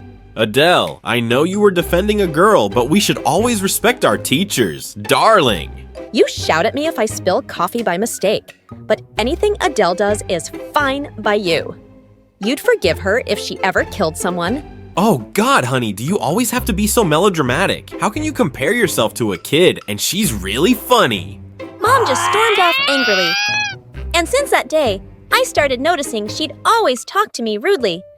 A few weeks later, it was Dad's birthday, and I went down that evening in a beautiful new dress. The minute Dad got home, I ran towards him. Dad, my new dress! Am I pretty? And then, Mom pushed me aside and showed Dad the watch she'd bought for him. But Dad ignored her completely and picked me up instead. My princess, no one can look more beautiful than you. Look what I've brought for you. Chocolate! Barbies! Wow, Mom! See the gifts Dad got for me! But Mom angrily turned away and left. Why was she always like this? I forgot all about her as soon as Dad and I started to play. And we played a lot! The next morning at breakfast, Mom came downstairs rocking a dress that was so slay. And she walked in front of Dad. How do I look, darling? Come, let's dance in this romantic weather. Dad spat out his coffee and burst out laughing. That was a really good joke, but could you go do something more usual now? It's freezing and you'll get sick and cause trouble for everyone. He just went back to reading his newspaper. And I saw Mom's face turn red. I felt a bit sorry for her, but why was she acting so silly? She was obviously furious at Dad, but she took it out on me by not giving me dessert that day. And this time, I was angry at her. Give me dessert now! Nope, don't feel like it. Go ask your dad. I went to the kitchen and climbed onto a stool to reach the cookie jar on the top of the fridge. But I accidentally knocked it down and broke it with a loud crash. Mom came rushing in and started shouting at me. You're such a brat. Look at this mess you made. You're going to clean it up. But I just ran out of there and headed straight to the phone. Hello, Dad? Mom is saying that she hates me and I look like an ugly panda. Dad called Mom back and yelled at her, and I did a happy dance. Years passed, and I grew up to be a beautiful girl. Every time Dad or anyone praised my beauty, Mom looked jealous. By now, it was clear she completely resented me. By the time I reached 11th grade, I discovered my love for acting, and I'd taken part in all of the school plays. But there was a mean girl in my class who was always competing with me for the lead roles. Ashley, I'd usually beat her to them, and she wasn't very fond of me. One day in the cafeteria, I saw Ashley bullying this shy kid named Olivier. She walked up to him with her boyfriend and took off his thick glasses, snapping them in half. Oh, look at him crying like a kid. Mommy, save me from Ashley. Olivier's eyesight was so weak that he couldn't see anything. As he tried to get away, Ashley stuck out her leg and he tripped. He would have landed on his face, but I caught him just in time. Then I picked up a chair and shouted at Ashley, "You touch him again, and I'll hit your head so hard, your tiny little brain will come out." How dare you threaten me, witch? And suddenly, she jumped on me, and we broke out into a huge fight. Some teachers came running and pulled us apart, and their moms were called to the school immediately. These girls were fighting like wild dogs. It's unacceptable behavior. My daughter could never do this. She's the greatest child in the world. Oh, yes. I'm sure it was Adele's fault. She's the worst child in the world. You poor baby. How badly hurt is she? Adele should definitely be punished. This is the last warning to you girls. Don't be weak. Why are you letting Adele off with a warning? You should suspend her. You can even throw her out of school. Mom, the principal actually suspended me for 3 days, and I was furious. When we got home, Dad was already there, and she started complaining to him immediately. See what your amazing daughter has done? She's suspended from school because she beat a girl so badly for no reason. She nearly sent her into a coma. Shut up! Don't talk rubbish! Adele isn't crazy enough to hurt someone like that. Yes, Dad! Mom is lying! And she told the principal to suspend me. Ashley jumped on me and I just pulled her hair. How could she go into a coma from that? Hearing this, Dad was furious at Mom, and they broke into the worst fight of their lives. Mom smashed half the plates in her house. She was crazy. A few days later, something was published in the news that left everyone really surprised in school. It was a picture of Olivier with his dad, who happened to be a world-famous movie director. Everyone knew Olivier's dad, but until now, no one had known Olivier was his son because he'd never mentioned it. And suddenly, everyone's attitude towards Olivier changed completely. He was surrounded by girls all the time. I also liked him, but I'd just see him from a distance. Even Ashley the witch apologized to him one day. He forgave her, and after that, the two would be hanging out together so often. A week later, it was Valentine's Day, and I came to know that Ashley had dumped her boyfriend. She walked over to Olivier in the cafeteria and said, "This rose is for the most handsome boy in the world. Will you be my Valentine?" No boy ever refused Ashley because she was so pretty. But to my shock, Olivier just took the rose from her and walked over to me. I've been waiting to do this since the first time we've met. And what day is better than Valentine's? You're the prettiest, loveliest girl ever. Will you go out with me, Adele? Yes, of course. Yes. Then he lifted me into his arms and twirled me around as everyone cheered for us. Ashley was so embarrassed and angry, she ran away from there crying. I started enjoying my relationship with Olivier. He'd pick me up from my place, and then we'd go to parks and malls. I could see Mom's jealous face whenever I'd come back with gifts. One day, she said, "Is this what you go to school for? Focus on your studies." "Don't I already get the highest grades?" That boy, Olivier, isn't good for you. How can you say that? You don't even know him. His dad and I were in the same college, and he is a horrible, dishonest man. Wow, you'll just make up anything, won't you? You know what I think, you're just jealous because you never got what I have. I started ignoring Mom completely after that. She couldn't stand to see me happy. And that was her problem, not mine. I graduated from high school, and Olivier and I decided to get engaged before we both headed off for college. We had a small engagement dinner with his parents and mine, but just as he was about to put the ring on my finger, Mom suddenly jumped up from her seat. No, I can't stay quiet and just watch Adele. I have proof that this boy is no good. Look at this picture of him kissing this girl. Won't you believe me now? I warned you about him and his whole family. Mom, just stop. That girl is Olivier's cousin, and I know her. You've proved nothing except that you're a crazy psycho who's been stalking my boyfriend. Everyone was staring at us, and the whole evening was ruined. When we got home, I turned to Dad. She ruined one of the happiest days of my life, Dad. Thank God. I'm leaving for university tomorrow. Not just you, darling. I'm leaving too. I've stayed with this madwoman just for you. But now you're all grown up and ready to go, and so am I. I need some peace in my life. And with that, we both left home the next day, hoping to never see Mom again. A few months later, Dad told me he was getting married again, and I was really happy for him. After Olivier and I graduated from university, we decided to get married. I didn't want Mom to ruin my big day, so I didn't invite her. But to my shock, Dad didn't come either. He just sent me a huge wedding present with a note. Sorry I couldn't make it, honey, but I can't leave my wife and newborn son alone right now. Love you, and hope you have an amazing day. That was a big blow to my heart. He'd never ignored me before, and I was so angry at him. I called him, but he didn't even pick up. Olivier's dad soon signed me on for a movie, and the very first one was a success. I shot to fame fast, and was soon traveling all over the world for shootings and premieres. I was away often, and over time, I felt Olivier was growing really distant from me. Like once I was in town on my birthday, and all he did was laze around on the couch as usual and watch football all day. Olivier, today's day is over. It was my birthday? And you didn't even wish me a happy birthday. Oh, I forgot. Happy birthday, dear. And then he just turned his face to the TV again. This kind of stuff happened all the time, and I felt invisible. And sometimes it made me think of how Dad must have made Mom feel, and how I'd never realized it before. To distract myself, I worked even harder. And within a year, I was nominated for a big award. But Olivier didn't even show up to the award ceremony. And when I got home, I found him having a huge party at our place. Oh, I thought you were out of town. Babe, come meet my friends. Out of town? I was at the award ceremony, and you weren't there. That was today? And why did I need to be there, Adele? Did you need me to carry around that tiny award for you? Do you even care about me? Or am I just a money-earning machine for you?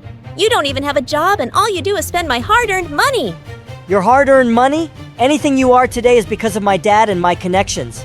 And look at you now, acting all high and mighty with your award and your expensive dress, which, by the way, looks awful on you. Everyone in the room looked at us. I was embarrassed like never before. Suddenly, the scene of Dad laughing at Mom and insulting her flashed before my eyes. And it was the worst feeling in the world. Really? You made me. Then why couldn't you make something of yourself, you useless potato? Saying that, I just pushed him aside and stormed off to my room. I could hardly sleep that night. I was so angry at Olivier and at Dad. The next morning, I woke up to a message on my phone. It was from my bank saying that all the money from my account had been withdrawn. What the heck? Olivier, you took all my money? Why did you even need such a big amount? I had some debts to pay off. Partying can be expensive, man. You'd know if you ever had fun. What? You're the biggest jerk ever. I wish I'd let Ashley have you. You deserved her. Yeah, she was prettier, but whatever. Get lost now. I grabbed him by the collar and punched him hard. Just then, the cops arrived at our door because I'd already called them and reported him for theft. He left shouting and screaming, and it was the best I'd felt in years. And then I left to see my mom. When I arrived at my old house, Mom was completely stunned to see me. Oh my God, Adele, it's been so long. You're even more beautiful than I remember. And suddenly, I just burst into tears and ran to hug her tight. She asked me what was wrong, and I told her everything. I'm so sorry, Mom, for never realizing how Dad made you feel, for not listening to you about Olivier. You warned me, but I grew up never trusting you to be happy for me. It's not really your fault, Adele. All those years, I was angry at your dad, and I took it out on you by never showing you affection. It's taken me years to get over my resentment and realize I should never have ruined my relationship with you, or for someone who never loved me at all. I'm here now, Mom. Do you think we can start over? I've been waiting to hear those words for so long, my darling. Hello, friends. I'm Capri from Chicago. Before I tell you my incredible story, please like and subscribe. I know everyone thinks their dads are strong, but I knew for a fact that mine was the strongest. He was an army major, and I was super proud of him. But because of his job, he was gone for months. Mom left us when I was a baby, so Grandma took care of me in Dad's absence. But when I was in 7th grade, he gave me the best news ever. He was getting remarried, and I was getting a new mom and a sister. Dad got me the most gorgeous pink dress for his wedding, and everyone couldn't stop gushing about how pretty I looked.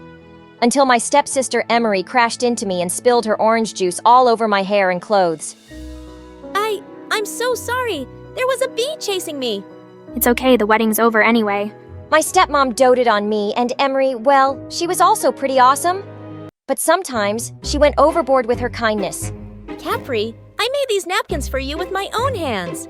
That would have been cute if Emery had not made them out of the dress I wore on our parents' wedding day. Once Emery and I were playing in a nearby park, and after a few hours, we felt hungry. So Emery went home to fetch something to eat. Suddenly, I heard her screaming, so I ran to her and found one of our neighbors holding her by her collar. What are you doing, Mrs. Parkley? I caught this little thief trying to break into your home. She was crawling through the kitchen window. That's because I forgot the key, and no one's home. Yeah, she's not a thief. She's my sister. Your sister? I'm sorry, honey. You're so pretty. You both don't look related at all. It was true that Emery and I looked different, but the way Mrs. Parkley said that made me feel bad. And Emery looked ready to explode. And you look like you're related to a family of pigs. Here, eat some dirt. Emery grabbed a fistful of mud, threw it on Mrs. Parkley's face, and ran away. Dad had to face the anger of a furious Mrs. Parkley for an hour that evening. Soon, Emery joined my school, and I was glad to introduce her to my friends. But I noticed that she tried to copy me in everything. We ended up buying the same clothes.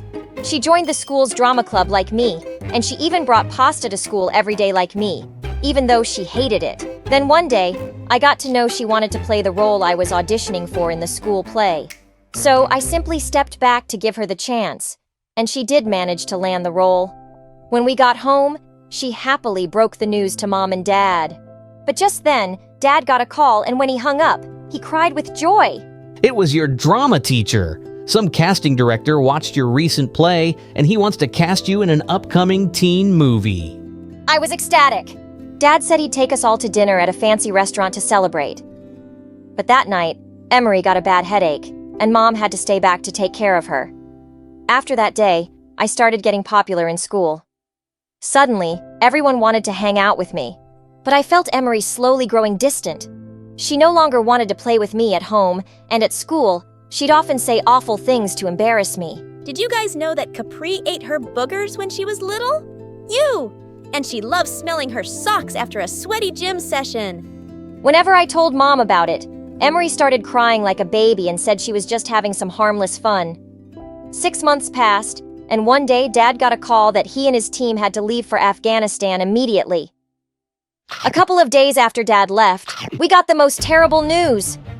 Dad and a few of his teammates had gone missing. I was devastated, but Mom and Emery acted like everything was normal. It was Emery's birthday in a week, and both of them were busy planning for the party. Capri, should I get a Barbie cake or a unicorn cake? How can you even think about celebrating when there's still no news about Dad? It's my 13th birthday. I can't let anyone ruin it. Besides, who knows if he'll ever be found? That made me so angry, I gave Emery a tight slap. She pounced on me, and we fought like wildcats until Mom pulled us apart. When she heard what happened, she grounded me for a week. But when the party was in full swing, I may have sneaked into the kitchen and sprinkled some extra pepper in the food and poured a bottle of vinegar into the lemonade.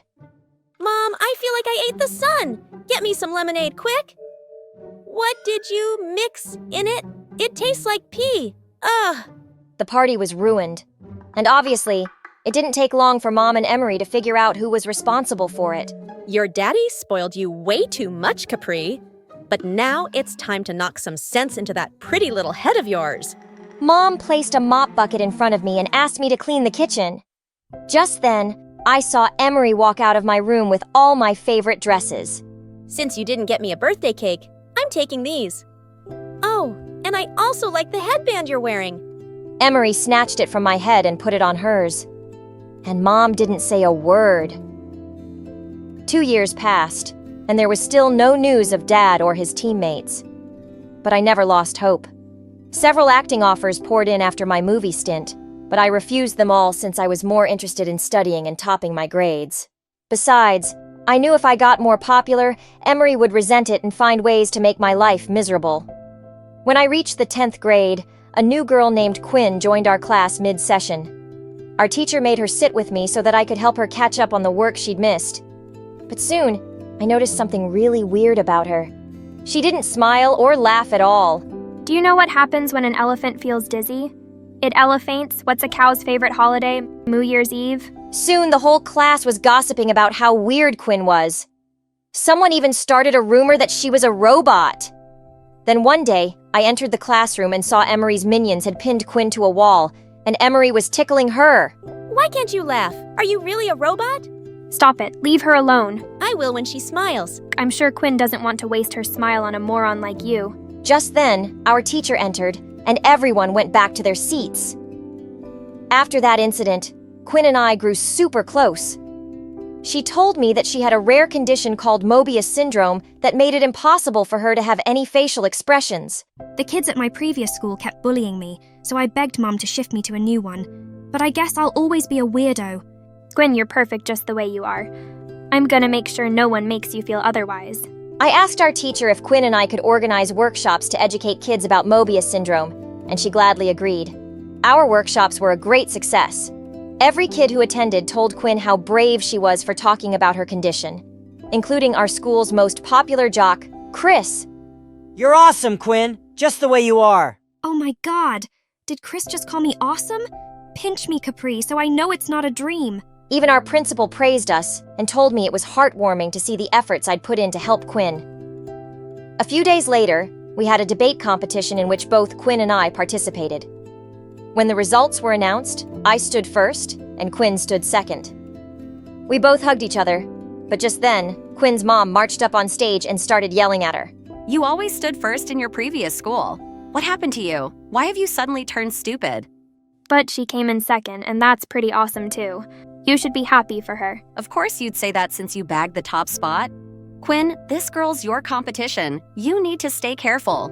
Whatever did that mean?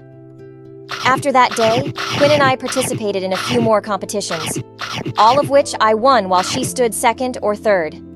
She didn't seem to mind, but I knew her mom was giving her a tough time for it. She thinks I was better off in my previous school.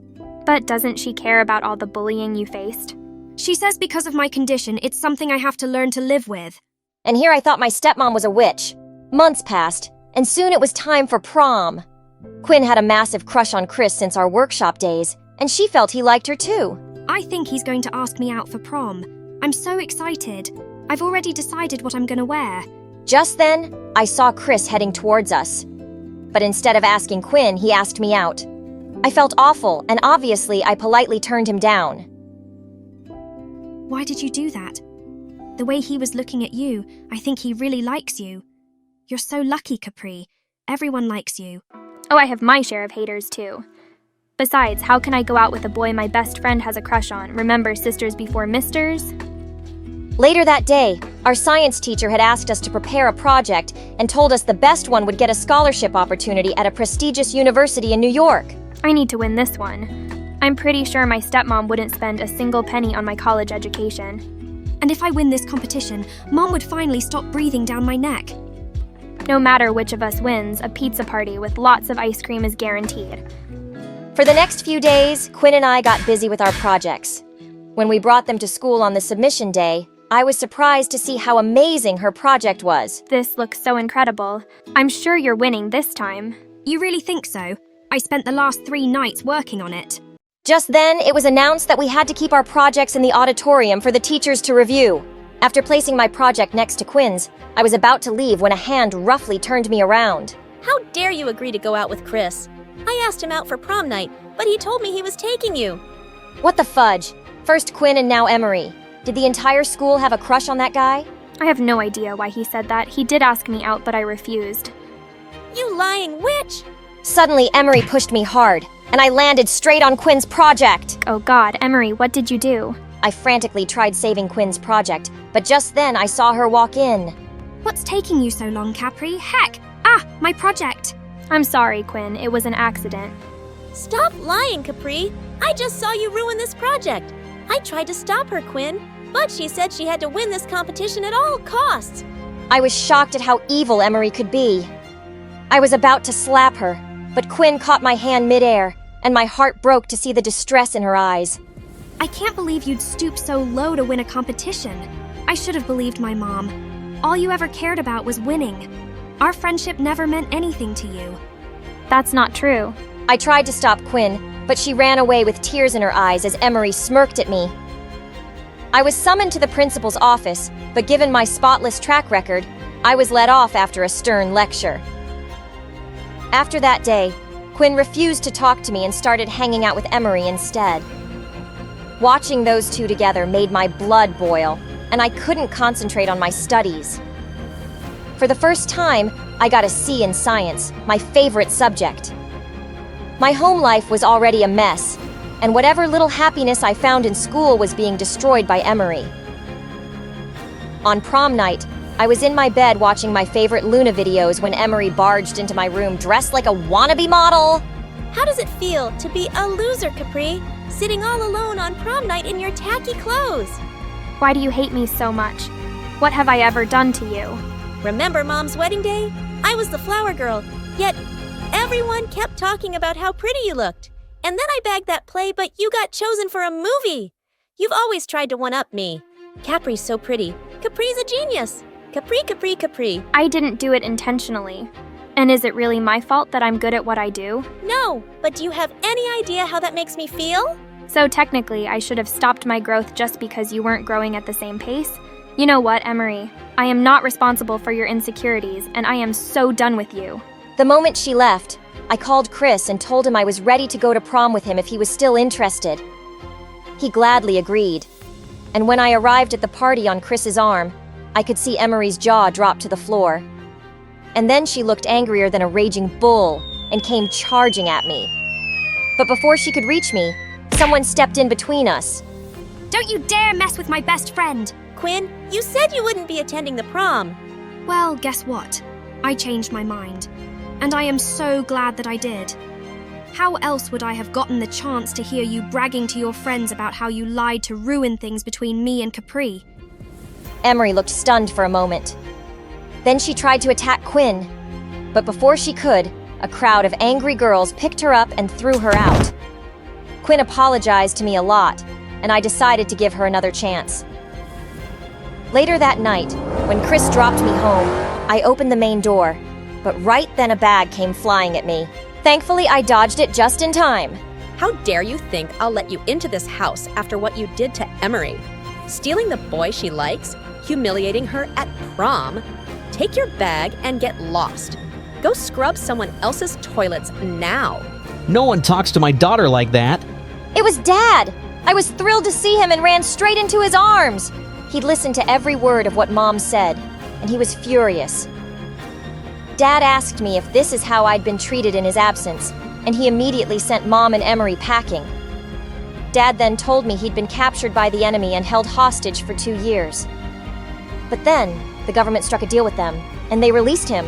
I missed you so much, Dad. I missed you more, sweetheart. As Dad pulled me in for a hug, I knew my life would be perfect again. While Mom was at work, I crept into her bedroom and searched her closet and all her drawers for evidence of something. I lifted up a blanket from her bed and almost had a heart attack. Hi, I'm Nancy from China. See, my mom, she was the prettiest girl in our whole town. She literally won the Chinese beauty pageant 5 years in a row and became rich from it. Everyone would stop her in the streets to tell her how beautiful she was. Best of all, Dad adored Mom to bits and was always showering her with gifts. And then I was born. Oh, darling, she looks exactly like you. Same lips and cheeks. You and Nancy should compete in pageants together when she gets older. Well, That's exactly what we did. When I was 3, Mom and I competed in duo pageants, winning every time and soaking out the glory. Then one day, when I was 10, I was in my dressing room when I heard Mom had to be rushed to the hospital. What's going on? Is she hurt? It's her skin. It's become completely wrinkled and inflamed. The doctors think she has a rare and untreatable condition. What do you mean untreatable? I want to see my mom. Now! No, Nancy, the pageant is in 3 minutes. You'll have to go on without her. I was totally powerless, but I did end up winning first prize. Sadly, everyone was too depressed to celebrate. Mom looked like a freaking 80-year-old with red lumps on her face. It's obvious. I won't be able to compete with you anymore. Look at me. Mom! Don't talk that way. Hell will always be beautiful in my eyes. Oh, spare me. Nancy, I don't want your pity. I felt so awful. And as I continued competing in pageants, people constantly compared me to my mom, especially my grandma. It's heartbreaking what happened to my daughter's skin. It's too upsetting for me to visit her these days. At least you look the way she used to. Their comments made me furious. I could feel Mom's growing resentment. Worst of all, the tension was affecting my parents' relationship, and they started fighting all the time. Finally, when I was 16, my parents divorced. Mom got custody since she'd been my primary caretaker, and it was then I decided I'd had enough. I don't want to be in pageants anymore, Mom. I only did them in the first place because of you. And I don't like how bitter and jealous you get every time I compete. That's the most ridiculous thing I've ever heard. Why would I be jealous of my own daughter? Gee, good question. All I know is it just got worse as I got older. I quit pageants, and then Mom decided to move to the US, which was a big adjustment. And as soon as we settled, she became even more of a nightmare to be around. That's a disgusting amount of makeup. But I'm just wearing lip gloss. Well, you're wearing too much for a girl your age. Wash it off right this second. I don't understand how you can eat all those pancakes and not blow up like a balloon. Enjoy it while you can. Luckily, my new school became much happier than my home life. One day at school, I asked around to see if I could get an English tutor, since I still wasn't comfortable with the language. All the kids recommended the same guy, someone named Gavin. He tutors for volunteer hours so it won't cost you anything. Plus, he's gorgeous. Every girl at school has a crush on him. Oh, well, I'm not looking to date at the moment. I just want to pass my classes. But when I met Gavin in the library that day, my heart skipped 10 beats. He looked like a storybook prince. How could I concentrate on homework with that smoke show up in my space? Are you okay? Your cheeks are bright red and you look adorable. I do not look adorable. I mean, can we get to work, please? My homework isn't going to do itself. We sat down to study, and I had to admit, Gavin was as brilliant as he was handsome. But when I started doing my math homework, he kept staring at me with his twinkling dark eyes, which made me nervous. So are you free to go out this weekend? Excuse me? I don't want to go out at all. You're just here to tutor me. I know, but I can't fight my attraction for you. I've never believed in love at first sight until now. Seriously, does anyone fall for your cringy pickup lines? Face it, Nancy. I'm smart, I'm funny, and I have great hair. You won't be able to resist me for long. I couldn't help rolling my eyes at that. Maybe I should get a new tutor. Except that same week, I ended up getting an A on 2 exams. See, I don't disappoint. Now will you go out with me? Just because you helped me get a good grade doesn't mean I owe you anything. Come on, just one date. With that, Gavin pulled out 2 tickets from his pocket, and holy crud, they were too astounding. Sasha Concert, my favorite singer. I've been saving these for someone special, Nancy. Okay, I'll go, but only because I'm a huge Sasha fan. But this is not a date. The night of the concert, Gavin came to pick me up at 6. But the second Mom saw him, she looked furious and pulled me aside. Where do you think you're going with that boy? To Sasha's concert. I already told you I was going with a friend. Please, do you really expect me to believe Mr. Heartthrob here is just a friend? He'll break your heart just like your father broke mine. You're not going to that concert. But Sasha's my favorite singer, and you and I both know Dad didn't do anything wrong. That comment made Mom so angry that she sent Gavin home and me up to my room. I was so mad I was shaking. Then suddenly I heard a noise from my bedroom. It was Gavin. Hey, I think I'm stuck. You're gonna have to give me a hand. Oh my God, are you trying to crawl into my room? Well, you want to go to that concert, don't you? You said you're a huge fan, and if you can fit through this door, you probably won't get. My heart fluttered as he smiled up at me. There wasn't any harm in going on a date with him, was there? So I crawled over and we went to the concert, and we're running over an hour late. This is all Mom's fault. It's because of her. We left during rush hour. She's becoming even more of a train wreck since the divorce. Your parents are divorced? Wow, small world. Your parents are divorced too? Well, Actually, Mom left us a couple of days ago. She met some guy at work and is leaving my dad to be with him. Wow, immense. So sorry. It's fine, I'll get through it. Gavin didn't seem to want to talk about it anymore. The concert was almost over when we arrived. But Gavin has an idea. If we stood here, we would have time to listen to the last song. The last song was a slow one, and I closed my eyes, swaying my shoulders in the wind. I know your mom isn't perfect, but you sure are beautiful like her. Ugh, I hate it when people compare me to my mom. Can I be my own person? I'm more than just a pretty face. I know that. You also have pretty hair. I slapped him right then, and he leaned in for a kiss. I felt fireworks between us. Then suddenly Gavin pulled away. No, I can't do this. What do you mean? I don't want to fall for you. I'm scared of getting hurt. I don't want what happened to my parents to happen to us. Dude, we're in high school. I'm gonna run off with some other guy. Your parents' failed relationship doesn't mean you have to live in fear. But Gavin just said taking me to the concert was a mistake and started driving me home. I felt like such an idiot. Thankfully, Mom was in bed when I got home, and I fell asleep with no trouble. Then, at around 5 a.m., I felt someone's hands on my head. It was Mom. Nancy goes back to sleep. At that second, I spotted a pair of scissors in her hands. What are you doing with those? And why are you holding a strand of my hair? Are you cutting my hair in my sleep? I just need a couple of strands. What? Why? Please don't ask questions. No, I will ask questions. You can't just cut my hair in my sleep without telling me why. Watch your tone, young lady. I'm not doing anything wrong here. You need to learn to respect your elders and bite your tongue. Mom stormed out of my room and slammed the door. She grounded me for a week, but I wasn't going to let her scare me. While Mom was at work, I crept into her bedroom and searched her closet and all her drawers for evidence of something. Then finally, I lifted up a blanket from her bed and almost had a heart attack. On her bed was an open cardboard box with a pile of my hair strands. How long had she been collecting my hair?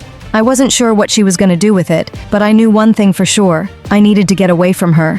I thought about booking a flight to China to go back and live with Dad. Except, what if he didn't allow me to? The next day at school, I was in the library, when suddenly I saw Gavin sitting across from me reading a book. Oh darn, I'd forgotten to cancel our tutoring sessions. Nancy, hey! Hi, look, I won't be needing any more tutoring sessions. I'm moving back to China. Wait, what? You're leaving? Yes, and I don't know when I'll be back. You made the right choice not to kiss me at the concert. We would have both ended up hurt. Everyone I've ever been close to in my life has done me wrong or got separated from me.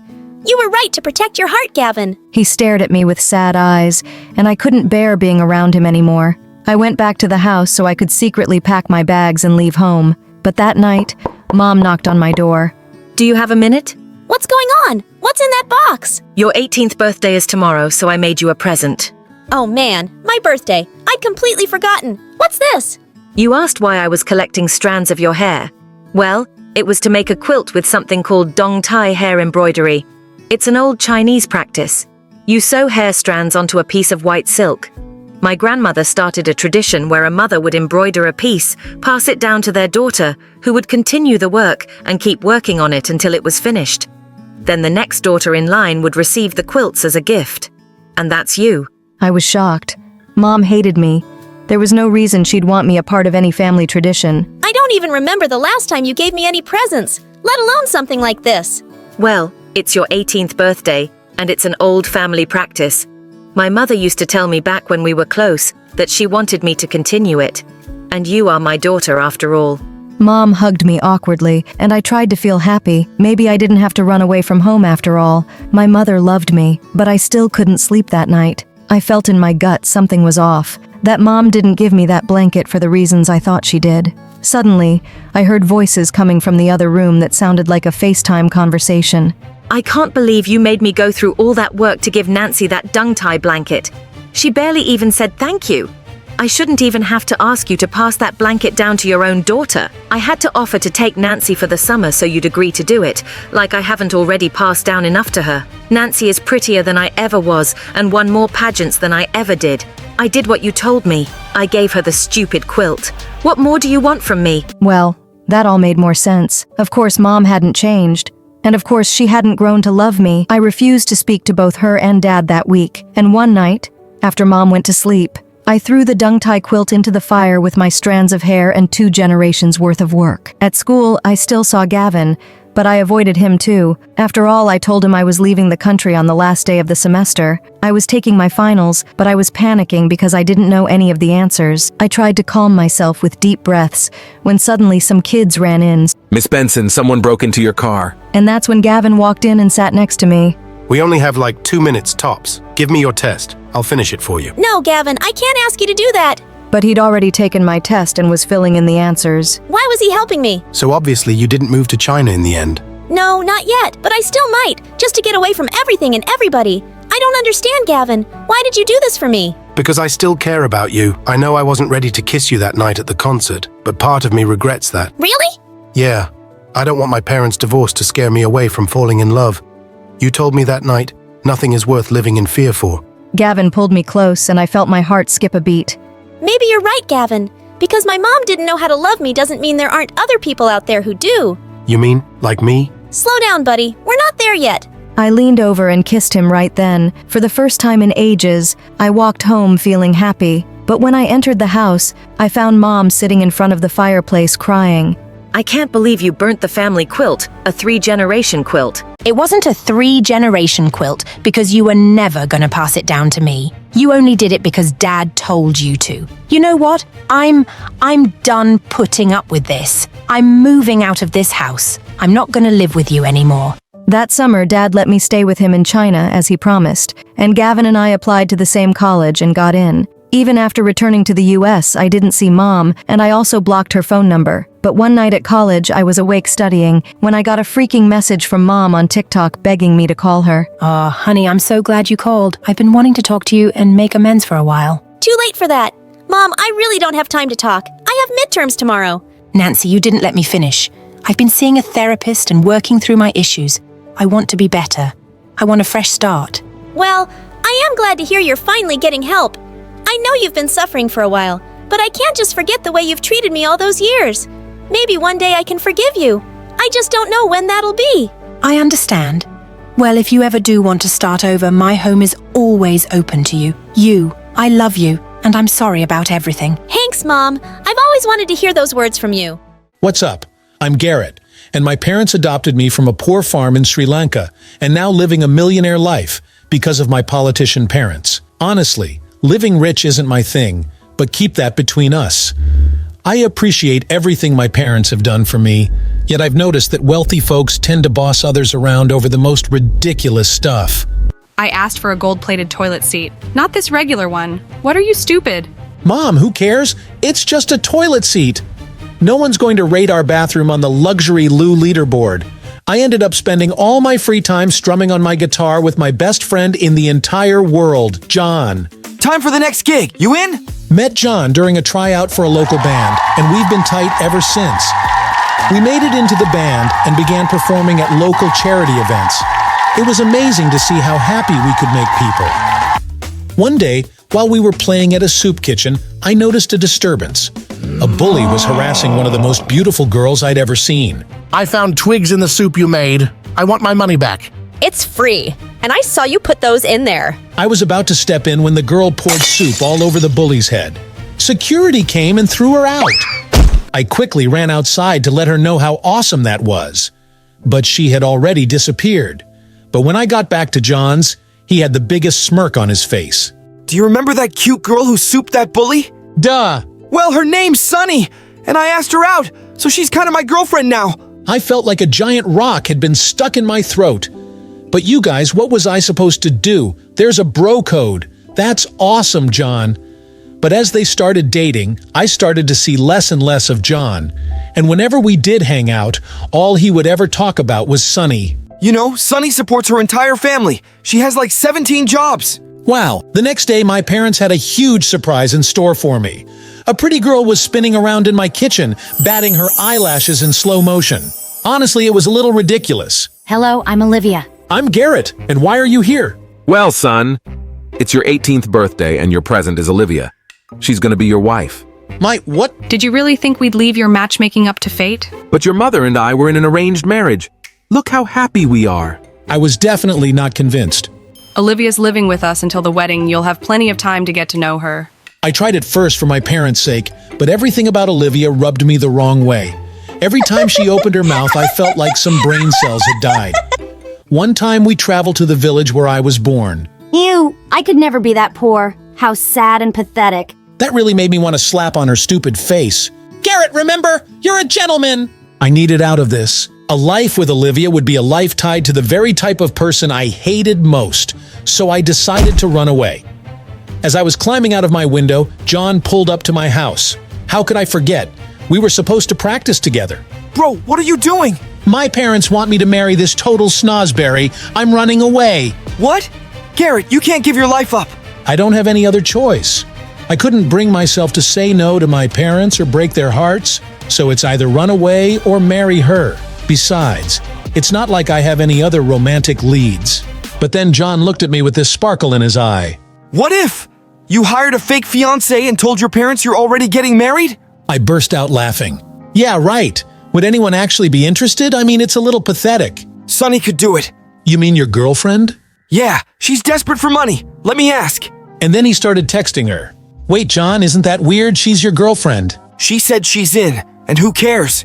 Dude, it's just pretending. Besides, I trust you more than anyone. I mean, it's not like I really had any other options. Luckily, my parents went on a business trip, so at least that bought me some time. The next day, I met up with Sunny and got up to pull her chair out, but she kicked it back in. One thing straight, this is just a job. Geez, I was just trying to be polite. I love John. So do I. But don't you feel weird that he's passing you off to me like you're some loaner car? I would advise you to shut your face hole before I shut it for you. Well, you better get an attitude transplant if you're going to be a convincing fiancé, otherwise this won't work. She looked at me with this mischievous smirk. You don't have to question my believability. Trust me. The next day, I invited Sunny to my school's potluck. I went to the bathroom for 2 seconds, and when I came back, I saw Sunny had entered the green chili eating contest.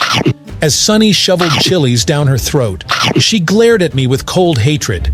And then, to my shock, she told everyone. My fiancé holds the green chili eating world record. Before I knew it, tears were streaming from our eyes as we ate chili after chili. Remind me to bathe in milk later.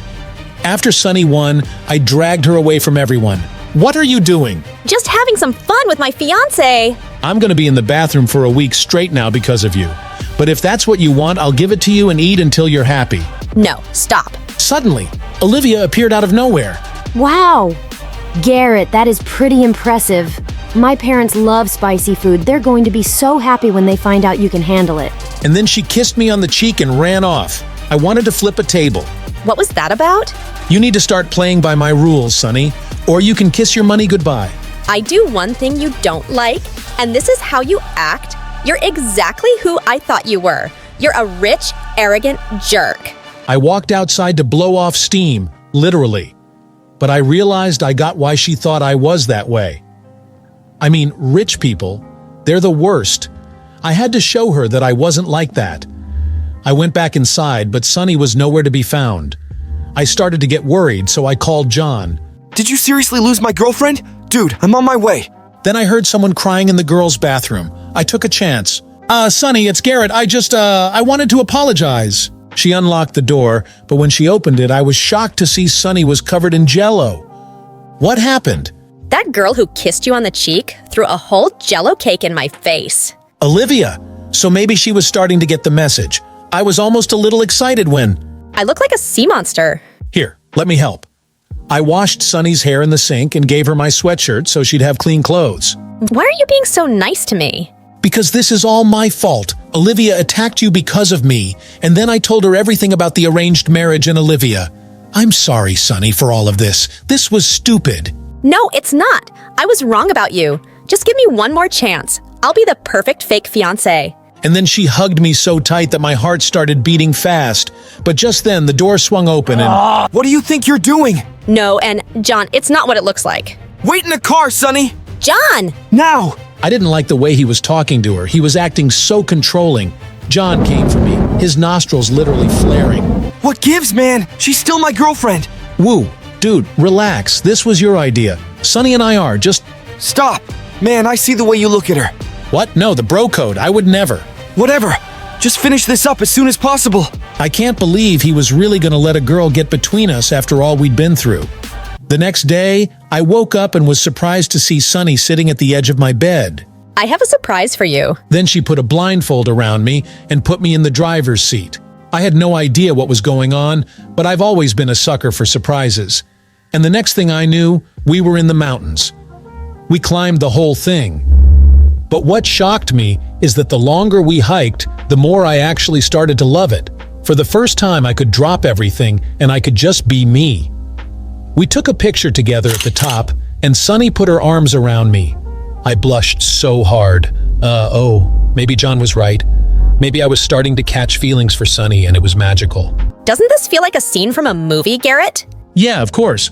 And when I got home that night, Olivia waiting for me. You better be free tomorrow night. Hello to you too. My parents are coming for dinner to meet you. Our wedding's happening. Garrett, can you believe it? I called Sunny immediately. Why don't I just come to the dinner and they can see for themselves that you're taken? Gosh, women are smart. If anything had a shot, it was that the next day, Sunny arrived at my house. She looked incredible. You look beautiful, lol. Thanks. Too bad tonight's our last night doing this. It's actually been fun. But before I could confess my true feelings, John stepped out from behind her. I thought you might need a little chaperoning to make sure you don't fail miserably, Garrett. Thanks for the vote of confidence. When we got inside, Olivia and her parents were already there. It was now or never. I said for just you to come. Olivia, this is my best man, John. This is Sunny, my fiancé. I wished I could bottle the look of disgust on Olivia's face for the rest of eternity. I was waiting for her to explode, but she simply said, Okay, then prove it. Kiss her? What? If she's really your fiancé, it shouldn't be hard. I looked at John, who was fuming, but I had no other choice. Sunny gave me a nod of approval. I leaned in and kissed her, and the world seemed to stop. Crash! We broke the kiss and swirled around to see that John had just smashed a vase and stormed off. John, wait! What happened to the bro code?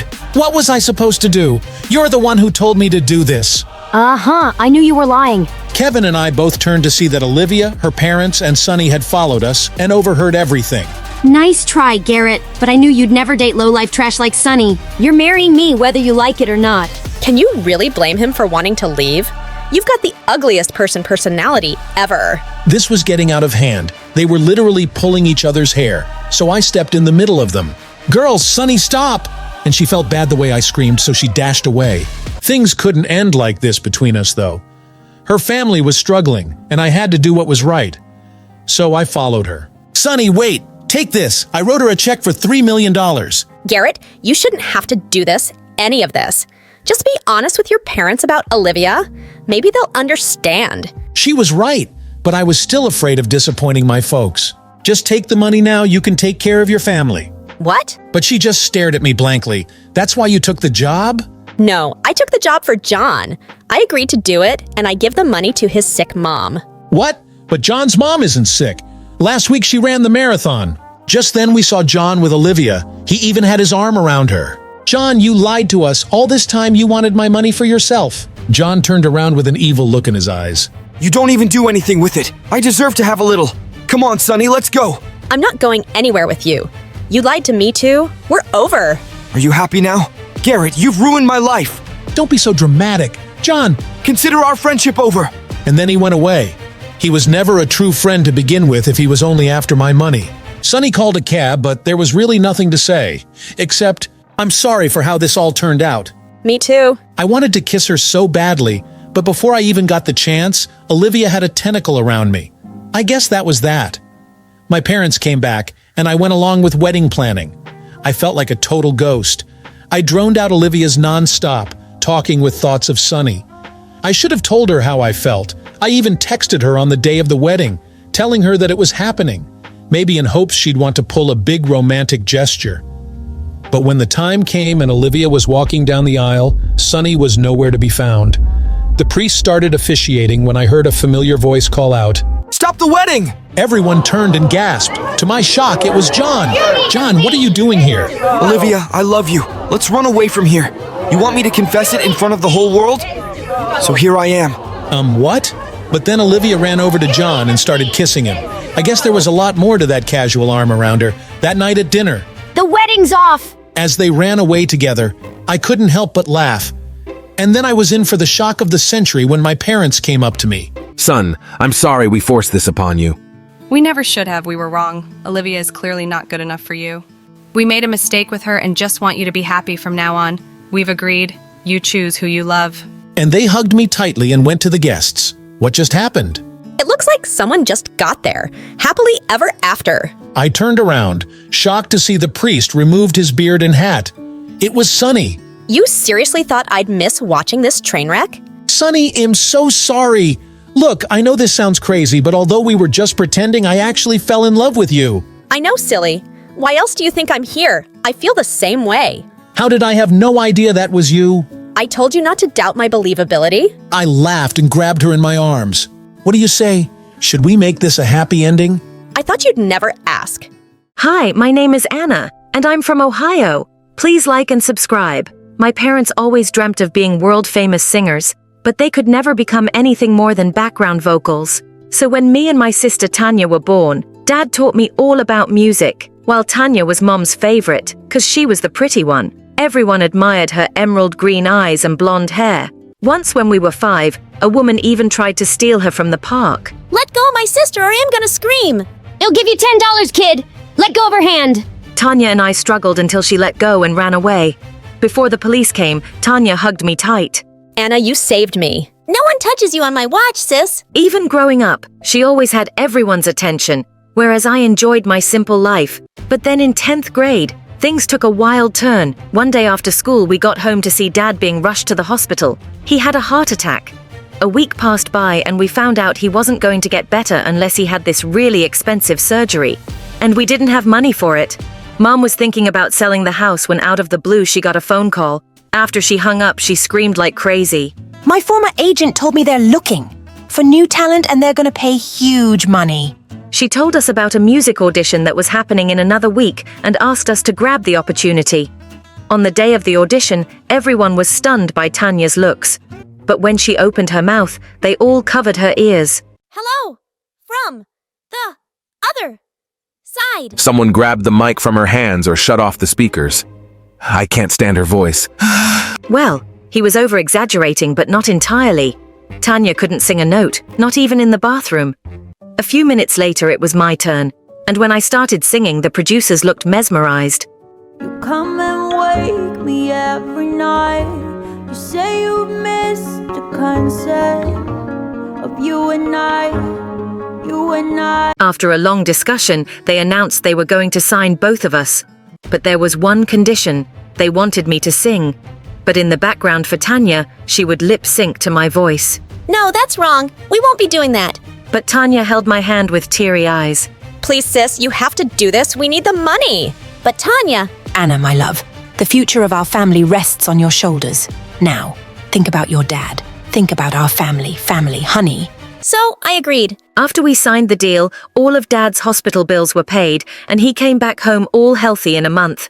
And then it was just me and Tanya and the non-ending music videos and tours around the country. Everywhere Tanya went, people would go crazy for her. These people were nuts. And clearly this was getting to Tanya's head, because when we returned to school after summer break, she started acting like a queen and a bully. Get out of my seat! That's my spot! Don't you know who I am? The guy didn't even flinch and kept munching on his sandwich, and Tanya looked as furious as a dragon. Hey, it's okay. We can take another seat. Maybe he can't hear. But she just picked up a bottle full of mustard and dumped it on his head. You've got to be frickin' kidding me? I'm sorry about my sister. She's a little. Please let it go. I'll pay for your jacket later. I grabbed Tanya's hand as I pulled her out of there.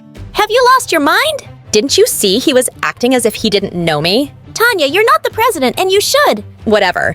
Anna, you didn't have to say sorry to him. He's a jerk. Saying that, she stormed away. Ugh, such a diva. Later, after school was over, I went into the music room to practice my singing. But just as I finished, I heard someone clap behind me, and I was shocked to see the guy from the cafeteria. Brandon. That voice. That's your sister's voice when she sings, isn't it? Oh God, what now? But he didn't know anything for sure. I thought you didn't know her, and now you know her voice. I never said that. She just assumed it. I know who she is, and now I know her little secret. You know nothing. With every sentence, he kept getting closer. As I was backing away, I tripped over something and he caught me. What are you even doing here? Everyone's gone. But you're still here, and you kinda owe me something. You said you'll pay for my jacket. I'm here to collect the money. Right? What was I even thinking? I gave him some money from my bag and ran out of there. A few days later, while I was in the library, Tanya came to me. I want you to go and give this to Brandon and tell him that I want to meet him at the cafe tonight. What? Why? What are you up to now? Didn't you see? He ignored me. He isn't like the other guys who were running after me 24/7. I like him. I want him. I want to make him my freaking boyfriend. Well, then you go and talk to him. Why should I do it? Because of me. Duh. I'm a superstar. I can't make the first move. I don't want to look desperate. Do it for me, please. Reluctantly, I left a note on his table and asked him to come to the cafe and ran out of there. Later, Tanya asked me to tag along, and just when we reached the cafe, she saw some random people with cameras there. Oh no, paparazzi. I can't be seen with anyone. My contract doesn't allow me to date publicly. Anna. But what about Brandon? He is waiting for you. Can you please go and tell him I'll see him tomorrow at school? Okay, thanks. Bye. Saying that she ran into a cab and rode away. Now I had no choice but to inform Brandon myself. So I went in. Hey, I'm sorry, but... I thought you wouldn't come and that this was some stupid prank. But I'm glad you're here. What? Me? Wait, did he think I was the one who called him here? Shoot, I wanted to tell him everything. But he looked so happy to see me and he'd ordered all my favorite food items. I thought I could wait another few minutes before telling him. But as time went by, things just kept getting better and better. He was pretty cool. After our little date, he walked me back home. This was my chance to tell him the truth. But he just pulled me in for a kiss. And gosh, it was amazing. Suddenly, I heard Tanya coming out the front door, and I pushed him away into the bushes and rushed in. The next day, I was looking for him everywhere to tell him the truth. But I found Tanya was already talking to him in the corridor. Freaking fishes! What do you mean you don't like me? Then why did you show up at the cafe last night? What? Are you crazy? I wasn't waiting for you. I was there for Anna. I wouldn't date someone as mean as you, even if you were the last girl on Earth. How dare you! Tanya slapped him hard and ran out of there, and all the kids were recording everything on their phones. This was bad. I ran after Tanya, but she pushed me away. Get lost. Anna, I told you I liked him, but you trapped him first. Tanya, stop it. I didn't do anything. He liked me from the beginning, and you sent me to him. Yeah, it was my biggest mistake thinking I could trust you. Traitor? Witch. She jumped onto me and grabbed my hair, and we broke into a huge fight. Mom and Dad were called in, and the principal showed them the videos the kids had recorded. He said Tanya's behavior was getting worse day by day, and she was suspended for a month. I felt so bad and went to hug her later that night and told her I wasn't going to see Brandon anymore, and she immediately hugged me. But when I went to my room, Brandon was already waiting there. Why are you avoiding me? And what was your sis talking about today? Brandon, you can't be here. Get out now. Hey, why do you look so tense? Tell me what happened. He pulled me close into his arms and I just melted. I told him everything honestly, and then he looked into my eyes. I won't force you to like me, but if you do, I won't let anyone keep you away from me, Anna. He moved in to kiss me, but just then Tanya came into my room with a fire extinguisher in her hand and sprayed it all over us. I knew it, you ugly cow. I knew you're a filthy backstabber, and I'm gonna destroy you both. Suddenly, Mom and Dad came running too, and she was taken back to her room, and I was grounded for a week for inviting a boy. We had a big concert soon, and though I was super mad at Tanya, I still had to help her because of our contract. As usual, I was singing backstage while the entire crowd was cheering for Tanya. After the performance was over, she was given an award for star performer. Even Mom and Dad were called on stage. You guys must feel truly blessed to have a daughter with the voice of an angel. It's an honor. We're so lucky to have her. For some reason, I felt really left out and I smashed my mic on the ground. Just then, someone from the audience asked Tanya to dedicate a song to Mom. Holy moly. Tanya made this gesture with her hands. That was my cue to sing every time. But my mic, it was lying broken on the floor. She started singing without me and everyone in the audience heard her real voice. Oh my God! A wave of silence passed through the audience, and Tanya looked at me super mad. The crowd started chanting that she was a fraud who did lip syncing. They went mad and started climbing onto the stage. The bodyguards immediately took Tanya and my parents away to safety and left me there all by myself. How could they? I ran out of the venue and I was raging mad. I did so much for them and they didn't care about me one bit. But when I reached home, I was shocked to see a huge crowd gathered in front of my house. What in the world was happening just then? My phone went buzzing like crazy with videos and messages from everyone. Tanya's bullying and lip-syncing videos were going viral, and someone uploaded my video as the real singer to Holy Mother of Jesus. I quickly went into the house through the back door, and on seeing me, Tanya viciously threw a vase at me. Just then, I saw all the singing awards and trophies she was burning in the fireplace. Oh my god, have you gone crazy? Why would you do that? What were you thinking, trying to ruin me? What? Are you kidding me? It was an accident. Oh, was it? Or is it because you want some fame for yourself now? Just remember this, you witchin. People hear your voice because of my face. Otherwise, no one would ever pay you, even if you sang on the roadside. Who was this monster? You're such a mean, self-absorbed brat, Tanya. I can't believe you'd say that to me when the fact is, you're only a star because of my voice. Without me, you're just a pretty dumb face. Tanya pulled the scissors nearby and rushed at me with all her force. You took away everything from me, the guy I loved, my reputation at school, and now my fame, too. I'm gonna kill you. Thankfully, Mom and Dad came in and stopped her just in time. Stop this madness right now. I can't believe we were so blinded by your beauty and fame that we never realized what a monster you were turning into. Dad grabbed the scissors from her hand and threw them away. Anna, we're so sorry. We've never truly appreciated you for everything you've done for us. You're the daughter that every parent would be proud of. Please forgive us. Oh, Mom, Dad, it's... Ugh, you people are just morons. And I'm not letting go of my fame so easily. Watch this. I'm gonna walk out, and everyone is still gonna love me. Tanya opened the front door and walked out, and all the media surrounded her. So is it true you can't sing? And that creepy frog voice we heard, was it your real voice? And who's the real singer? Is she your sister? We want to see her. You're just fake trash. Just then, a bunch of anti-fans started throwing eggs and rotten tomatoes at her. She was screaming like crazy and pushing through the crowd to get to her car, and well, I was enjoying it. She was totally getting what she deserved. I thought I'd get a better view for my room, so I went up and found Brandon there. I immediately hugged him. Whoa, the truth's all out now, and I can't believe I'm dating the real star. I'm excited for your famous life now. No, Brandon, I just want a peaceful life. And if you're with me to enjoy some kind of popularity, you got the wrong girl. No, babe, I don't care about what you choose. Just as long as I can be with you always. Hey friends, I'm Daisy from Betty, and this is my crazy story. Please like and subscribe. I was born to a single mom who was thrilled to see that I was a beautiful baby. Everyone at the hospital wanted a glimpse of me because my mom was a superstar ballet. OMG, look at her eyes, just like her mom's. Gosh, her eyes, nose, lips, everything screams perfection. Of course, she is my daughter. She can be nothing less than perfection. Growing up, Mom wanted me to follow her footsteps and become a world-class ballet dancer. And I wanted that too. Watching Mom on the TV mesmerized me. When I was just 3, Mom hired the best coach for me, even built a dance studio in our villa. When I was 6, I won my first gold medal, and Mom made my routine even tougher.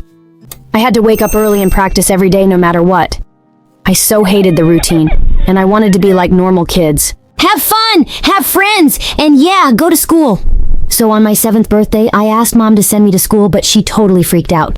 School? Gosh, among common people, never. What? Fine, then I'll never ballet. By making me practice all the freaking time, you've already sucked the fun from it. Saying that I threw the worst tantrum ever and ended up kicking the cake off the table.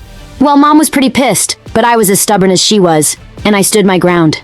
When I didn't practice for weeks, she had no choice but to cave in. I was pretty excited for school, but it wasn't exactly what I expected it to be. All my life, I was used to wearing shiny clothes and makeup. But when I entered the school, I felt all eyes on me. The staring and whispering really made me nervous. And I didn't even see a girl coming my way with a glass of slushie in her hand. And we both ended up bumping into each other. Oh my god, I can't breathe. This jacket costs more than $4,000. You'll have to send it to France for dry cleaning. Huh? This trash. Gosh, you're a rich snob, aren't you?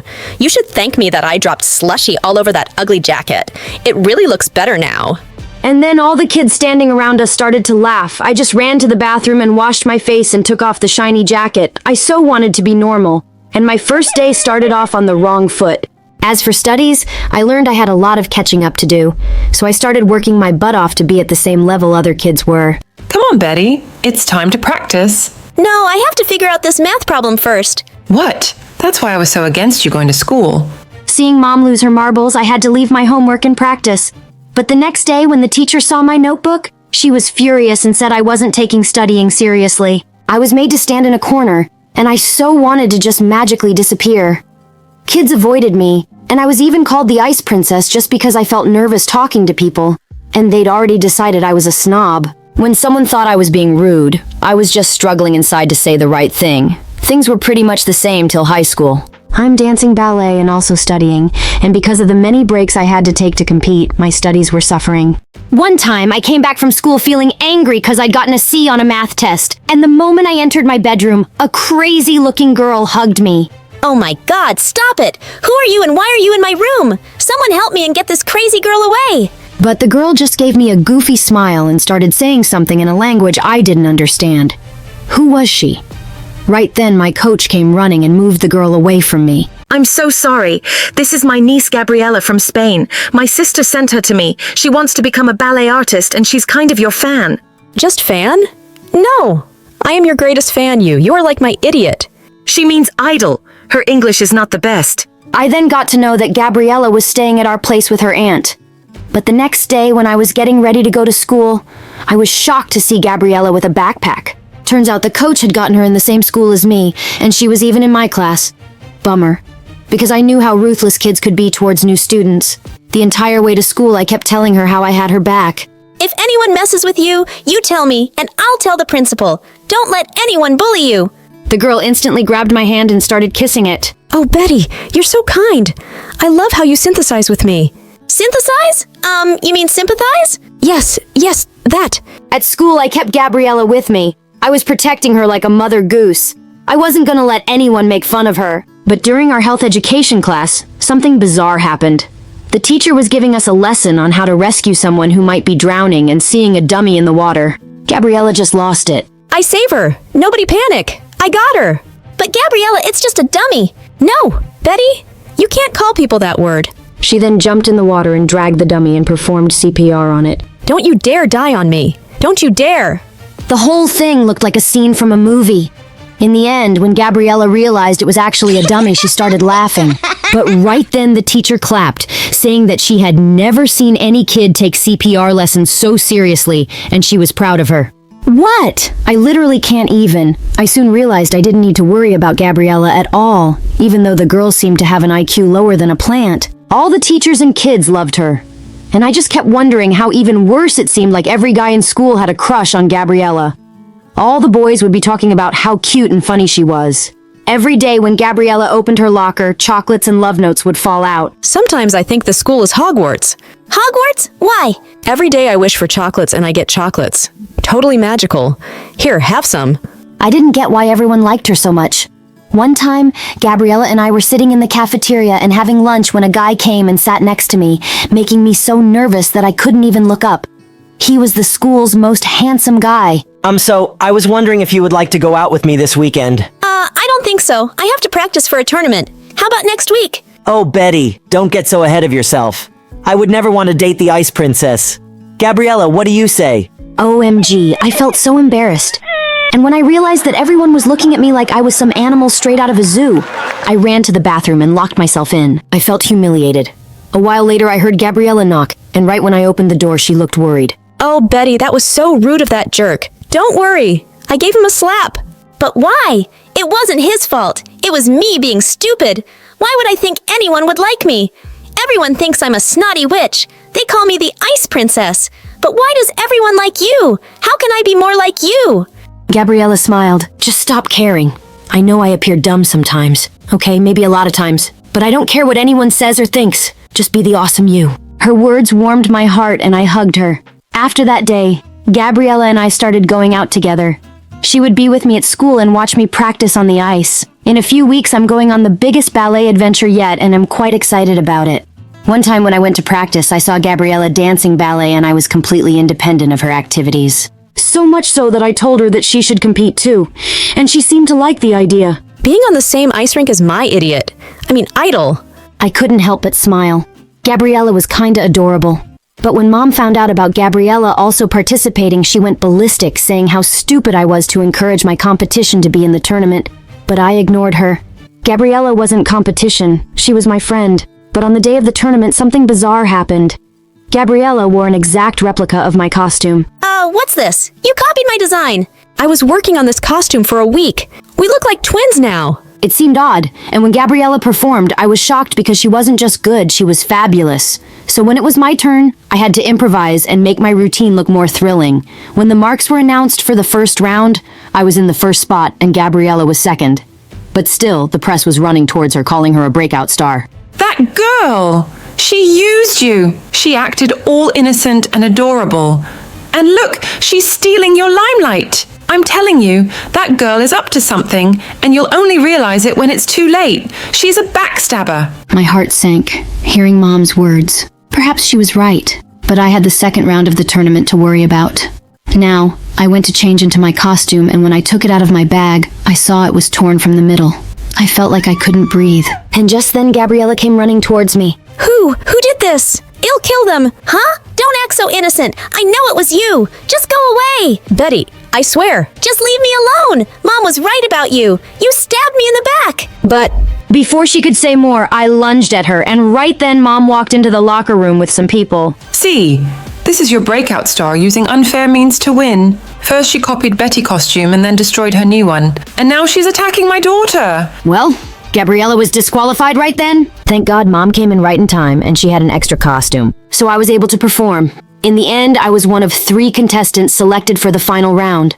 At home, Gabriella came to talk to me, but I slammed the door shut on her face. I didn't want to talk to a backstabber. Later, I woke up in the middle of the night to get some water and heard some sounds coming from Mom's room. She was talking to my coach. You're fired. Pack up your things and get out. I hired you to make my daughter the best, not bring in a competition for her. If I hadn't taken matters into my own hands by ruining that dress, my Betty would have lost the title. Take this money and get lost. She then wrote a check and threw it in my coach's face. What the heck? It was because of Mom that Gabriella was out of the competition. I felt horrible at that moment. I knew what I had to do. The next day, when Mom and I reached the stadium for the final round, I had a surprise for her! After the first contestant performed, it was my turn. Are you ready? Yes. But are you sure? Never been more sure in my life. Show them what you got, bestie. Saying that, I hugged Gabriella and took her to the stage. Watching her enter the stage at my place, Mom totally lost it and was running towards the organizers. But I stopped her and told her how I knew the truth. You stupid girl, and laugh. You have to play dirty to get to the top. So what if I played a little dirty for you? But you blew your big chance. I don't care. I choose to play fair. I then ran to watch Gabriella perform, and she was breathtaking. When she was done, the audience threw roses at her, and I could see tears of joy in her eyes. And I was so happy for her. It was no shock when Gabriella was announced the winner of the competition. As she received the trophy, she took the mic. This trophy was my dream, and I dedicate it to my idol, Betty. Thank you, Betty. Thank you for believing in me. Get over here, girl. Betty and I waved at the crowd and then hugged. It was the sweetest victory ever. Hello, I'm Linda from Croatia with a story about how love saved many lives. Please like and subscribe to my channel. I was raised by my mother and grandmother in a beautiful small village. Mom is a unique person, often acting strangely. For example, after a woman said my long auburn hair could help me become a model, Mom cut it short at home and said, "Short hair suited her better." And when I watch Disney movies, she reminds me, "Real life is not a fairy tale. If you find Prince Charming, run in the other direction." She said my mother became bitter after my father left. When she became pregnant, he disappeared with his secretary, breaking all his promises. I always watch Disney movies at my best friend Tanya's house. Does she find her mother's overreaction funny? Tanya will joke. I will hide your Romeo when you find him. Life isn't that bad, but I struggle with one thing. While others had dreams and goals, I didn't know what my passion was. I have tried everything. Ballet, piano, video games, but nothing stuck. I thought I would never have a fixed goal in life until one day in 10th grade, we went with school to visit the dam in the canyon. It's really huge and amazing. While our teacher was talking about how it worked, I saw Tanya going somewhere. I followed her and found her in a secret room. Tanya, what are you doing? Before Tanya could answer, we heard voices nearby. She grabbed my hand and we rushed to the emergency exit. That was close. But why would you do that? They will just replace those screens and you might be in trouble. That's because of what the dam did to nature. It was painful, and many villages were flooded for its construction. I didn't know you were so involved in this. Well, I'm in an activist group now. We're trying to fix things. Come to our next meeting. I wasn't sure at first, but attending that meeting really opened my eye. Our beautiful valley has changed a lot because of the dam. I joined the activist group, distributing flyers and collecting signatures to remove the dam. It was difficult. Then Tanya told me she was going to Los Angeles with her dad. A month before leaving, she gave me the keys and U-shaped uniform to carry out an adventurous plan. Don't ask me how I got them. We will make a real difference, Linda. Just go to the control room in the dam office and upload this virus to temporarily close the dam door. I nervously agreed. Wearing my staff uniform, I used the key to enter the control room. I heard someone walking towards the control room. I hid and only saw a guy from school named Luca. I jumped out of my hiding place. Luca, what are you doing here? Oh, I was just looking for my wallet. Dropped it somewhere during a visit. His excuse seemed stupid, but before he could ask, loud alarms started going off everywhere, and we both quickly left. At that moment, he noticed the USB pencil in my hand. Are you planning on uploading something to the dam system? And what if it was me? This dam is evil. The people who made it were evil. So bad. What you are doing is really dangerous. We all want to protect the valley, but there are safer ways to do this. After that night with Luca, I stayed away from Tanya. I felt angry at myself for letting her manipulate me so easily. In addition, Luca and I became closer. He's a good listener and makes me think differently. We started to trust each other more and more. I couldn't help but start to love him. Mom found a way somehow. Mothers only know these things, I guess. You daydream a lot and draw hearts. Poor beans. Who is the boy? But my mother insisted on meeting him before I could even think about going on a date. So I invited Luca to study. But when he got there, Mother seemed to turn into a detective. First, she accidentally spilled salt in his coffee. Luca made a funny face as he tried to drink it, but didn't want to seem rude. Then Mom started asking questions. Luca, important question. If you had to be an animal, which animal would it be and why? Says a lot about a person. Linda really likes loyal dogs, you know? I guess. I'm a cat. Independent but good company. A cat, right? They are quite mysterious creatures. Hopefully that doesn't mean you have a lot of secrets. She continued her questioning, making it clear whether she was keeping a close eye on him or not. I think your mother hates me. Don't take it personally. She hates older men. Oh, that makes me feel so much better. We laughed about it, and before he left, he gave me a quick kiss. How did I get so lucky? Everything's fine. Until one day, Tanya returned after a month away. I knew we had to have a serious talk about what happened, but things get complicated when Tanya and Luca meet for the first time. When she returned, I was at some restaurant having lunch with Luca when Tanya appeared. Hey, buddy. No calls? There hasn't been a single text message asking about me for a whole month? Oh, yes. Why would I contact a fake friend who took advantage of me and manipulated me? What are you talking about? And who is the guy with you? Wait, this is Luca!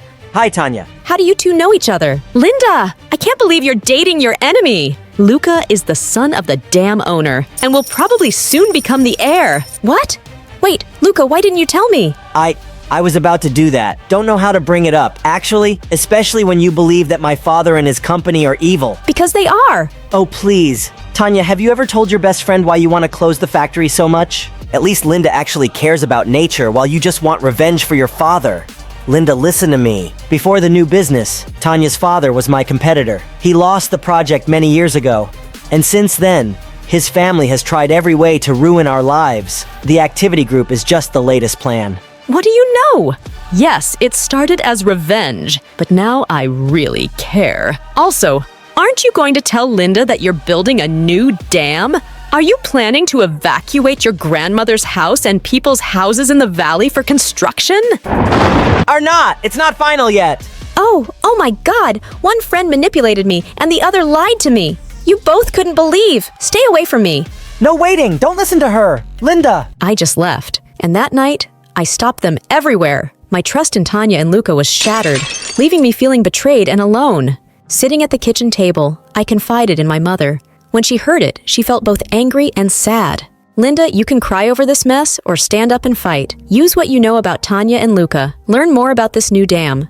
We need information to stop it. Her suggestion had a strong impact on me. Okay, Mom, I will do it. So the next day, I decided to meet Luca at a coffee shop. Luca, I'm sorry for scolding you the other day. I'm here to give you another chance. Really? That means a lot. I still care about you. Linda? However, there is one thing. The new dam project needs to stop. Can you help with that? I wish I can, but I can't stop the dam. What if I buy you a new house in town? A new house? It is our home and our valley that are at stake, not just a house. You should be grateful. Linda, I'm giving you a way out. Not everyone gets that opportunity. An option to give up everything we love. Some choice, Luca. You come here acting like you're helping us while tearing our lives apart. This is not easy for me either. I'm trying to find a middle ground, but you're making it impossible. If we don't compromise, we will both lose everything. I don't compromise with people who have no heart. You want to talk about losing everything? Talk to families who have lived here for generations. You think I don't know what's at stake? But this is bigger than us, Linda. Sometimes we have to play the hand we are dealt. And sometimes, Luca, we need to step back and step away from the table until you're truly ready to understand what's at stake. This is over. And by the way, you're an idiot. Oh my God, you're just trying to make me look like the bad guy here. You are. You're so heartless and greedy, and there's nothing you can say to make me change my mind. In anger, Luca threw the phone on the ground. Everyone was silent. All eyes were on us. How dare you! I will do anything to stop you from building the dam. I will even force you to remove the first dam, you greedy and wicked people. Luca got even angrier and started screaming. You don't understand it! I could hardly believe the crazy side of Luca I had just witnessed, so I decided to reconnect with Tanya, and she apologized for lying to me. Together, we got to work. We organized protests, started a viral social media campaign, and collected signatures. We held community meetings and attracted media attention, rallying support to protect our valley. And we got attention, but it's not enough to stop the dam project. And the city government asked us to start evacuating. They offered us an apartment in a nearby town, but we refused. Facing the possibility of leaving our valley was really difficult for everyone. It hits the elderly the hardest, especially my grandmother. It made her health worse and forced her to be hospitalized. She was there for 2 weeks, and one day during my visit, she told me something crazy. Linda, I need to tell you about your father. He was involved in the construction of the dam. What? Yes, he didn't leave because he loved his secretary. He invested in the dam. Currently, he is a rich businessman living in the city. Back then, his mother kicked him out. Why you do not talk to me? Didn't he just run away? That he is actually a villain. We think it's best to keep it away from you. He chose money over us. A person who loves money more than his family. How could he? I'm so sorry, honey. We want to protect you. So I'm not just fighting against a few greedy big companies. I'm fighting against my own father. I tried to contact my dad, but it was always voicemail. I left a message, but he never answered my call. When Mom caught me hanging up, she said, "Linda, stop. He made his choice a long time ago. He won't listen." And then tears began to roll down her cheeks. I wrapped my arms around her, feeling her pain as my own. I went to Tanya's place, my heart heavy with the secret about my father. I haven't told her yet. I feel too embarrassed. I'll make sure Linda backs off. My hand pushed the door open without thinking. What's going on, Tanya? Who are you talking to? Linda, I talked to Lucas's father. I'm so sorry. Why is that, Tanya? How can you do this to us? He threatened my family, Linda. I have no choice. You've got a choice, Tanya. You can talk to me. We could have faced him together. We can't fix this. Linda, wake up! Rich people control everything. We are poor. We are nothing to them. I'm leaving town next week. And my family, too. I've already fought a losing battle. I also advise you to leave. Sometimes you just need to admit that you lost. And we lost. Stop it. You seem to be giving some wise speeches. You are just a liar, like Luca, his dad, and me. Don't be foolish to call me again. I rushed out, my heart pounding, and things get more difficult from there. Weeks passed and the valley began to empty. Families arranged their lives. I cannot stand it. One day, I stood on the street shouting, "Why did you give up? This is our home!" But they kept going. Head bowed, defeated. Tears blurred my vision as I watched the bulldozers rumble closer. It feels like it's over. Until Luca suddenly appeared with a group of people carrying briefcases with a stern look. Stop, bulldozers! We're not done here yet. What are you doing, Luca? I will fight once. My father, your dad, they have gone too far. These lawyers and I discovered illegal transactions. Linda, we are saving the valley. Are you serious about this? I feel very miserable about what happened at the restaurant. I'm just trying to help you stay away from this whole situation. Before he found out how deeply involved his father was. I know that will only cause you pain. I'm sorry. I overreacted that day. And I think we will never win this war. But now we can. On the authority of these documents, any further construction is illegal. Stop operating immediately. Luke, the bulldozer engine is disconnected, and everything was silent for a second. Then, everywhere, people cheered and clapped. People were laughing and crying with joy all around us. We actually won. We saved our house. I ran to Luca and hugged him so tightly that we almost fell. I vented my anger at Tanya. She is my friend, and I know she feels trapped in this situation. And Dad is not. I've never seen him, and I never want to. I just hope one day he will face justice for his crimes. Hi, cuties! I'm Emma. Get ready to dive into the wild drama of my life, a real-life soap opera that even Shakespeare would have loved to write. But first, don't forget to hit the like and subscribe button. Now we can start. You know those seemingly perfect families where the father is a cheerful, wealthy businessman and the mother is a loving housewife who does everything for her kids? Blonde, rosy-cheeked, perfect teeth children? Yeah, me neither. Ever since I can remember in my life, it was only me and my mom, Emily. My mom loved me, but when it came to my dad, she went to great lengths to erase any trace of him, and she did a darn good job. Mom, I was wondering about my dad. What, Dad? Here, have a bag of candies. It was always like that with Mom. Have a bag of that. Or keep this stock of chocolates. Or look, that marshmallow looks like Grandma Teresa. So instead of finding out anything about him, I just put on a lot of weight. Eventually, I stopped asking. Even my mom sensed that something was wrong with me. While the neighborhood kids played outside, I spent all my time cooped up in my room, reading books by myself. At some point, she must have thought that I needed a father figure, which was true, and decided to get one for me. Unfortunately, her dating life was so disastrous that it probably made Cupid consider early retirement for real. It was the same thing over and over again. It went like this. Emma, please let me introduce you to insert name my new boyfriend. We love each other so much. Of course. 2 weeks later, there we were, indulging in a second bowl of ice cream and watching Titanic with her sobbing uncontrollably on my shoulder. Jack, take me with you. We were supposed to stay together forever. Mom, you met him like a month ago. The best month of my life.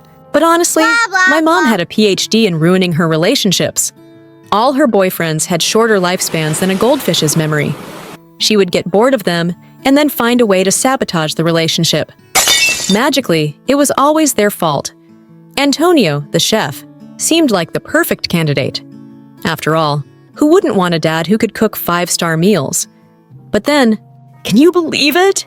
He abandoned me all night to dine at a restaurant alone, preferring puff pastry over spending time with me. Mom, he works there. Then there was Markin. I thought a cop would keep us safe, right? But I was expecting a rose or a diamond. Instead, he gifted me a police scanner. And then there was Philip. I always dreamt of a dad who could always make us laugh. But he couldn't stay serious for 10 minutes straight. Well, today he's the world's most famous comedian. I was already giving up on the idea of having a stepfather when my mom came home one day with a new surprise. This time, though, I felt something was different, and I was right. Here, love, this is Ben. Benjamin, this is my daughter, Emma. What a lovely fairy I see. Am I welcome into your manor, my fair maiden? That man was not like the others. Ben looked older, with such a fine white beard and mustache, and those small round spectacles that made him look like some woodsman from old stories. In my mind, a dad had always been similar to him in appearance. Surprisingly, Ben actually became a father to me, and he really knew how to show me his love. Like that time when I got an A in mathematics, and Ben recited a poem he had written for me. Here is the smartest of my muses, the shiniest of my lights. A new Pythagoras in disguise. Nobody had ever appreciated me so much. Or that time, December 16th, when I came back home after a full day at school, only to find the hall full of bearded guys and Ben, in the middle of them, shouting toward me. Surprise. Happy birthday to our fairy. Those were Ben's friends from the War Games Club. I didn't expect any birthday celebration, because Mom had always forgotten it herself. But now she was there too, right in the middle of them. Could Ben have changed her so much? Ben, I have no words. It's only my duty to make you smile, my fair maiden. I hugged him the strongest I could and started crying like a baby. Sir Benjamin, I love you. I had finally found a father after 10 years of my life, and we were like a real happy family. It felt like a dream, and like in every dream, at a certain point, I had to wake up. A few years later, Mom started receiving strange phone calls in the middle of the night. She would pick up quietly like a thief and go to the bathroom to speak as any guilty teenager would. Once I caught her coming out of the bathroom with a suspicious smile on her face. Who was it? Oh, just some friend. Don't worry about it. Don't worry. I make a living out of worrying. I knew something was wrong. The calls suddenly stopped, but the signs were still there. Why would Mom be sending herself those goofy bouquet cards decorated with plastic roses? Can't I buy nice things for myself? Not to mention the gold-sprayed aluminum bracelet I found she was wearing out of the blue after a life of hating bracelets and necklaces. It's just part of my midlife crisis. Or the giant heart-shaped balloon we suddenly had in the main hall, glittery as a disco ball and red as love or hell. Wrong address. Or maybe the wind brought it here. Yeah, like I'm that dumb.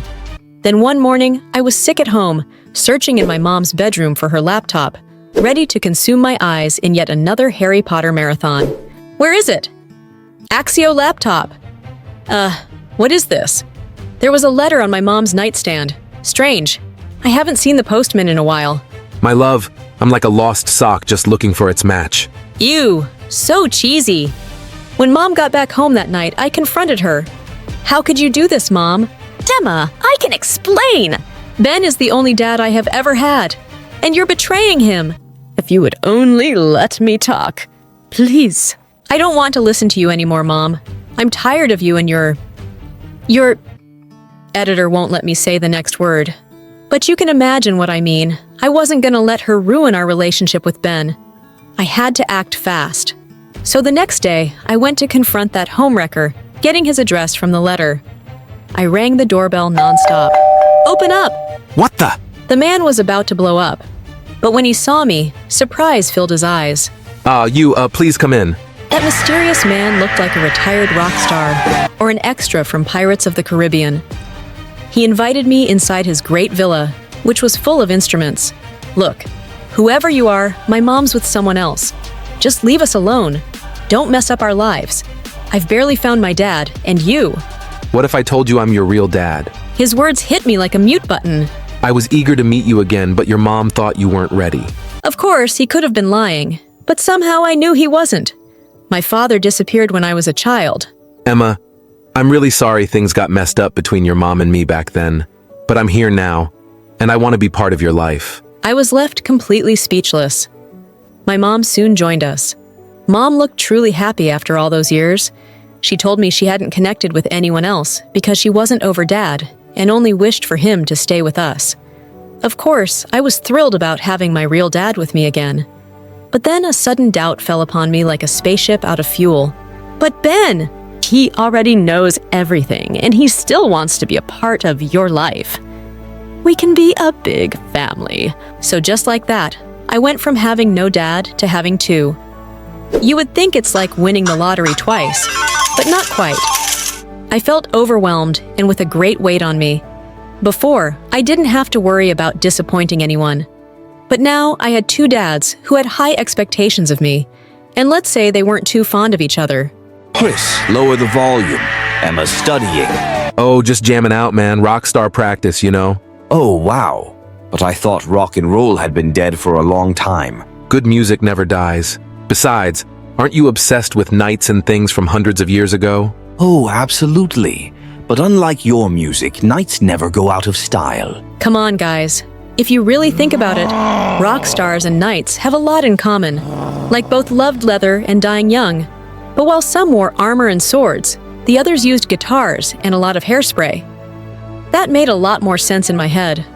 Soon things went even further south.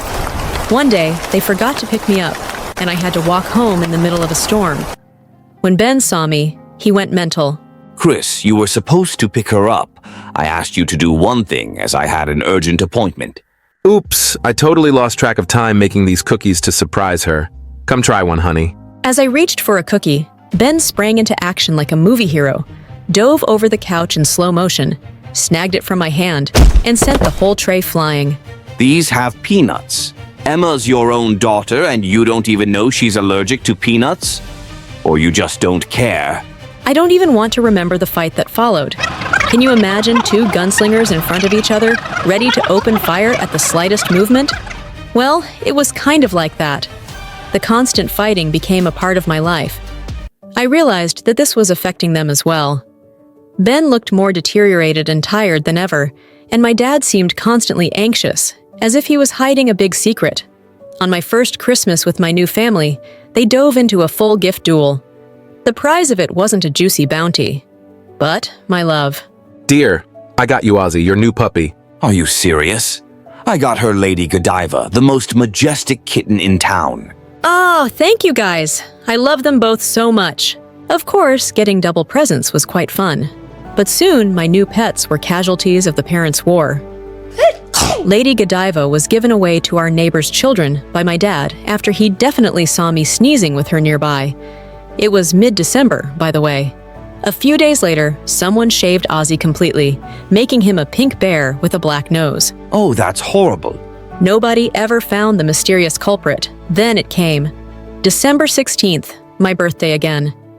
My dad must have known what Ben did on my last birthday and decided it was a good idea to outdo him at his own game.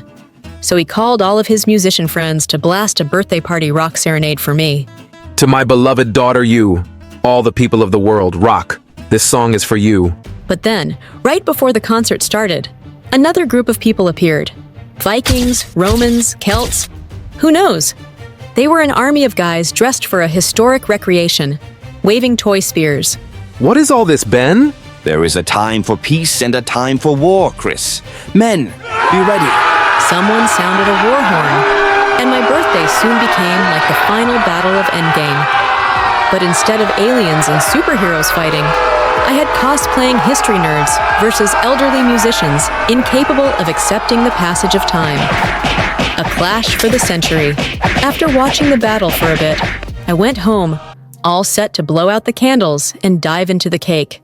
But I found my so-called perfect family in the middle of a loud argument. What are you even doing here, man? Emma's with her real parents. She doesn't need you anymore. This whole uncle situation is bizarre. That's true. Explaining it to people is a real pickle. Say what you want, but I've been her father longer than you. Well, he has a point. How about that? Her father? A history nerd with a Willy Wonka mustache? You must be joking. I don't think Willy Wonka has a mustache. My mother's mediation skills are truly out of this world. Why don't we let her decide then? Oh, no! Yeah, she's old enough to decide who should be your dad. No, I am not. Mom, you are my last hope. Please stop this madness. Maybe that's for the best. Thanks for nothing, Mom. So that's how it is? You're piling your responsibilities onto me. Why can't you guys understand? I want both of you in my life. But if you can't handle that, I'd rather have neither than choose between you two. I was ready to storm out, but then my dad said something really strange. Are you happy, Ben? This was your master plan. First you found me. Then you invited me to your cosplay parties and made me realize that I should get back with Emily. Why did you do all that if you didn't want me here? Everybody's eyes went on Ben at those words. Mine too. What was all that about? You're absolutely right, Chris. I shouldn't be here at all. I'm really sorry, Emma. Then Ben darted away, leaving things abruptly. What the hell is going on? I ran after Ben just in time to catch him while he was already at the park, gasping. He doesn't look too good. He fainted the very next moment. Ben! What is going on? Are you okay? Ben? We rushed him to the hospital, and a few hours later, he woke up. I guess my plan didn't run as smoothly as it did in my mind. Why did you do all this, Ben? My heart is breaking, Emma. Literally, the only thing keeping it together is you. I would love to be with you forever, but the doctors made it clear it's impossible. When I found out, I immediately sought your dad and asked him to come back. I wanted someone to be there for you after me, but then when I saw you and him together, I got so jealous. I thought you'd forget me for good. I already had tears in my eyes again. I could barely force myself to speak. Ben! I will never forget you!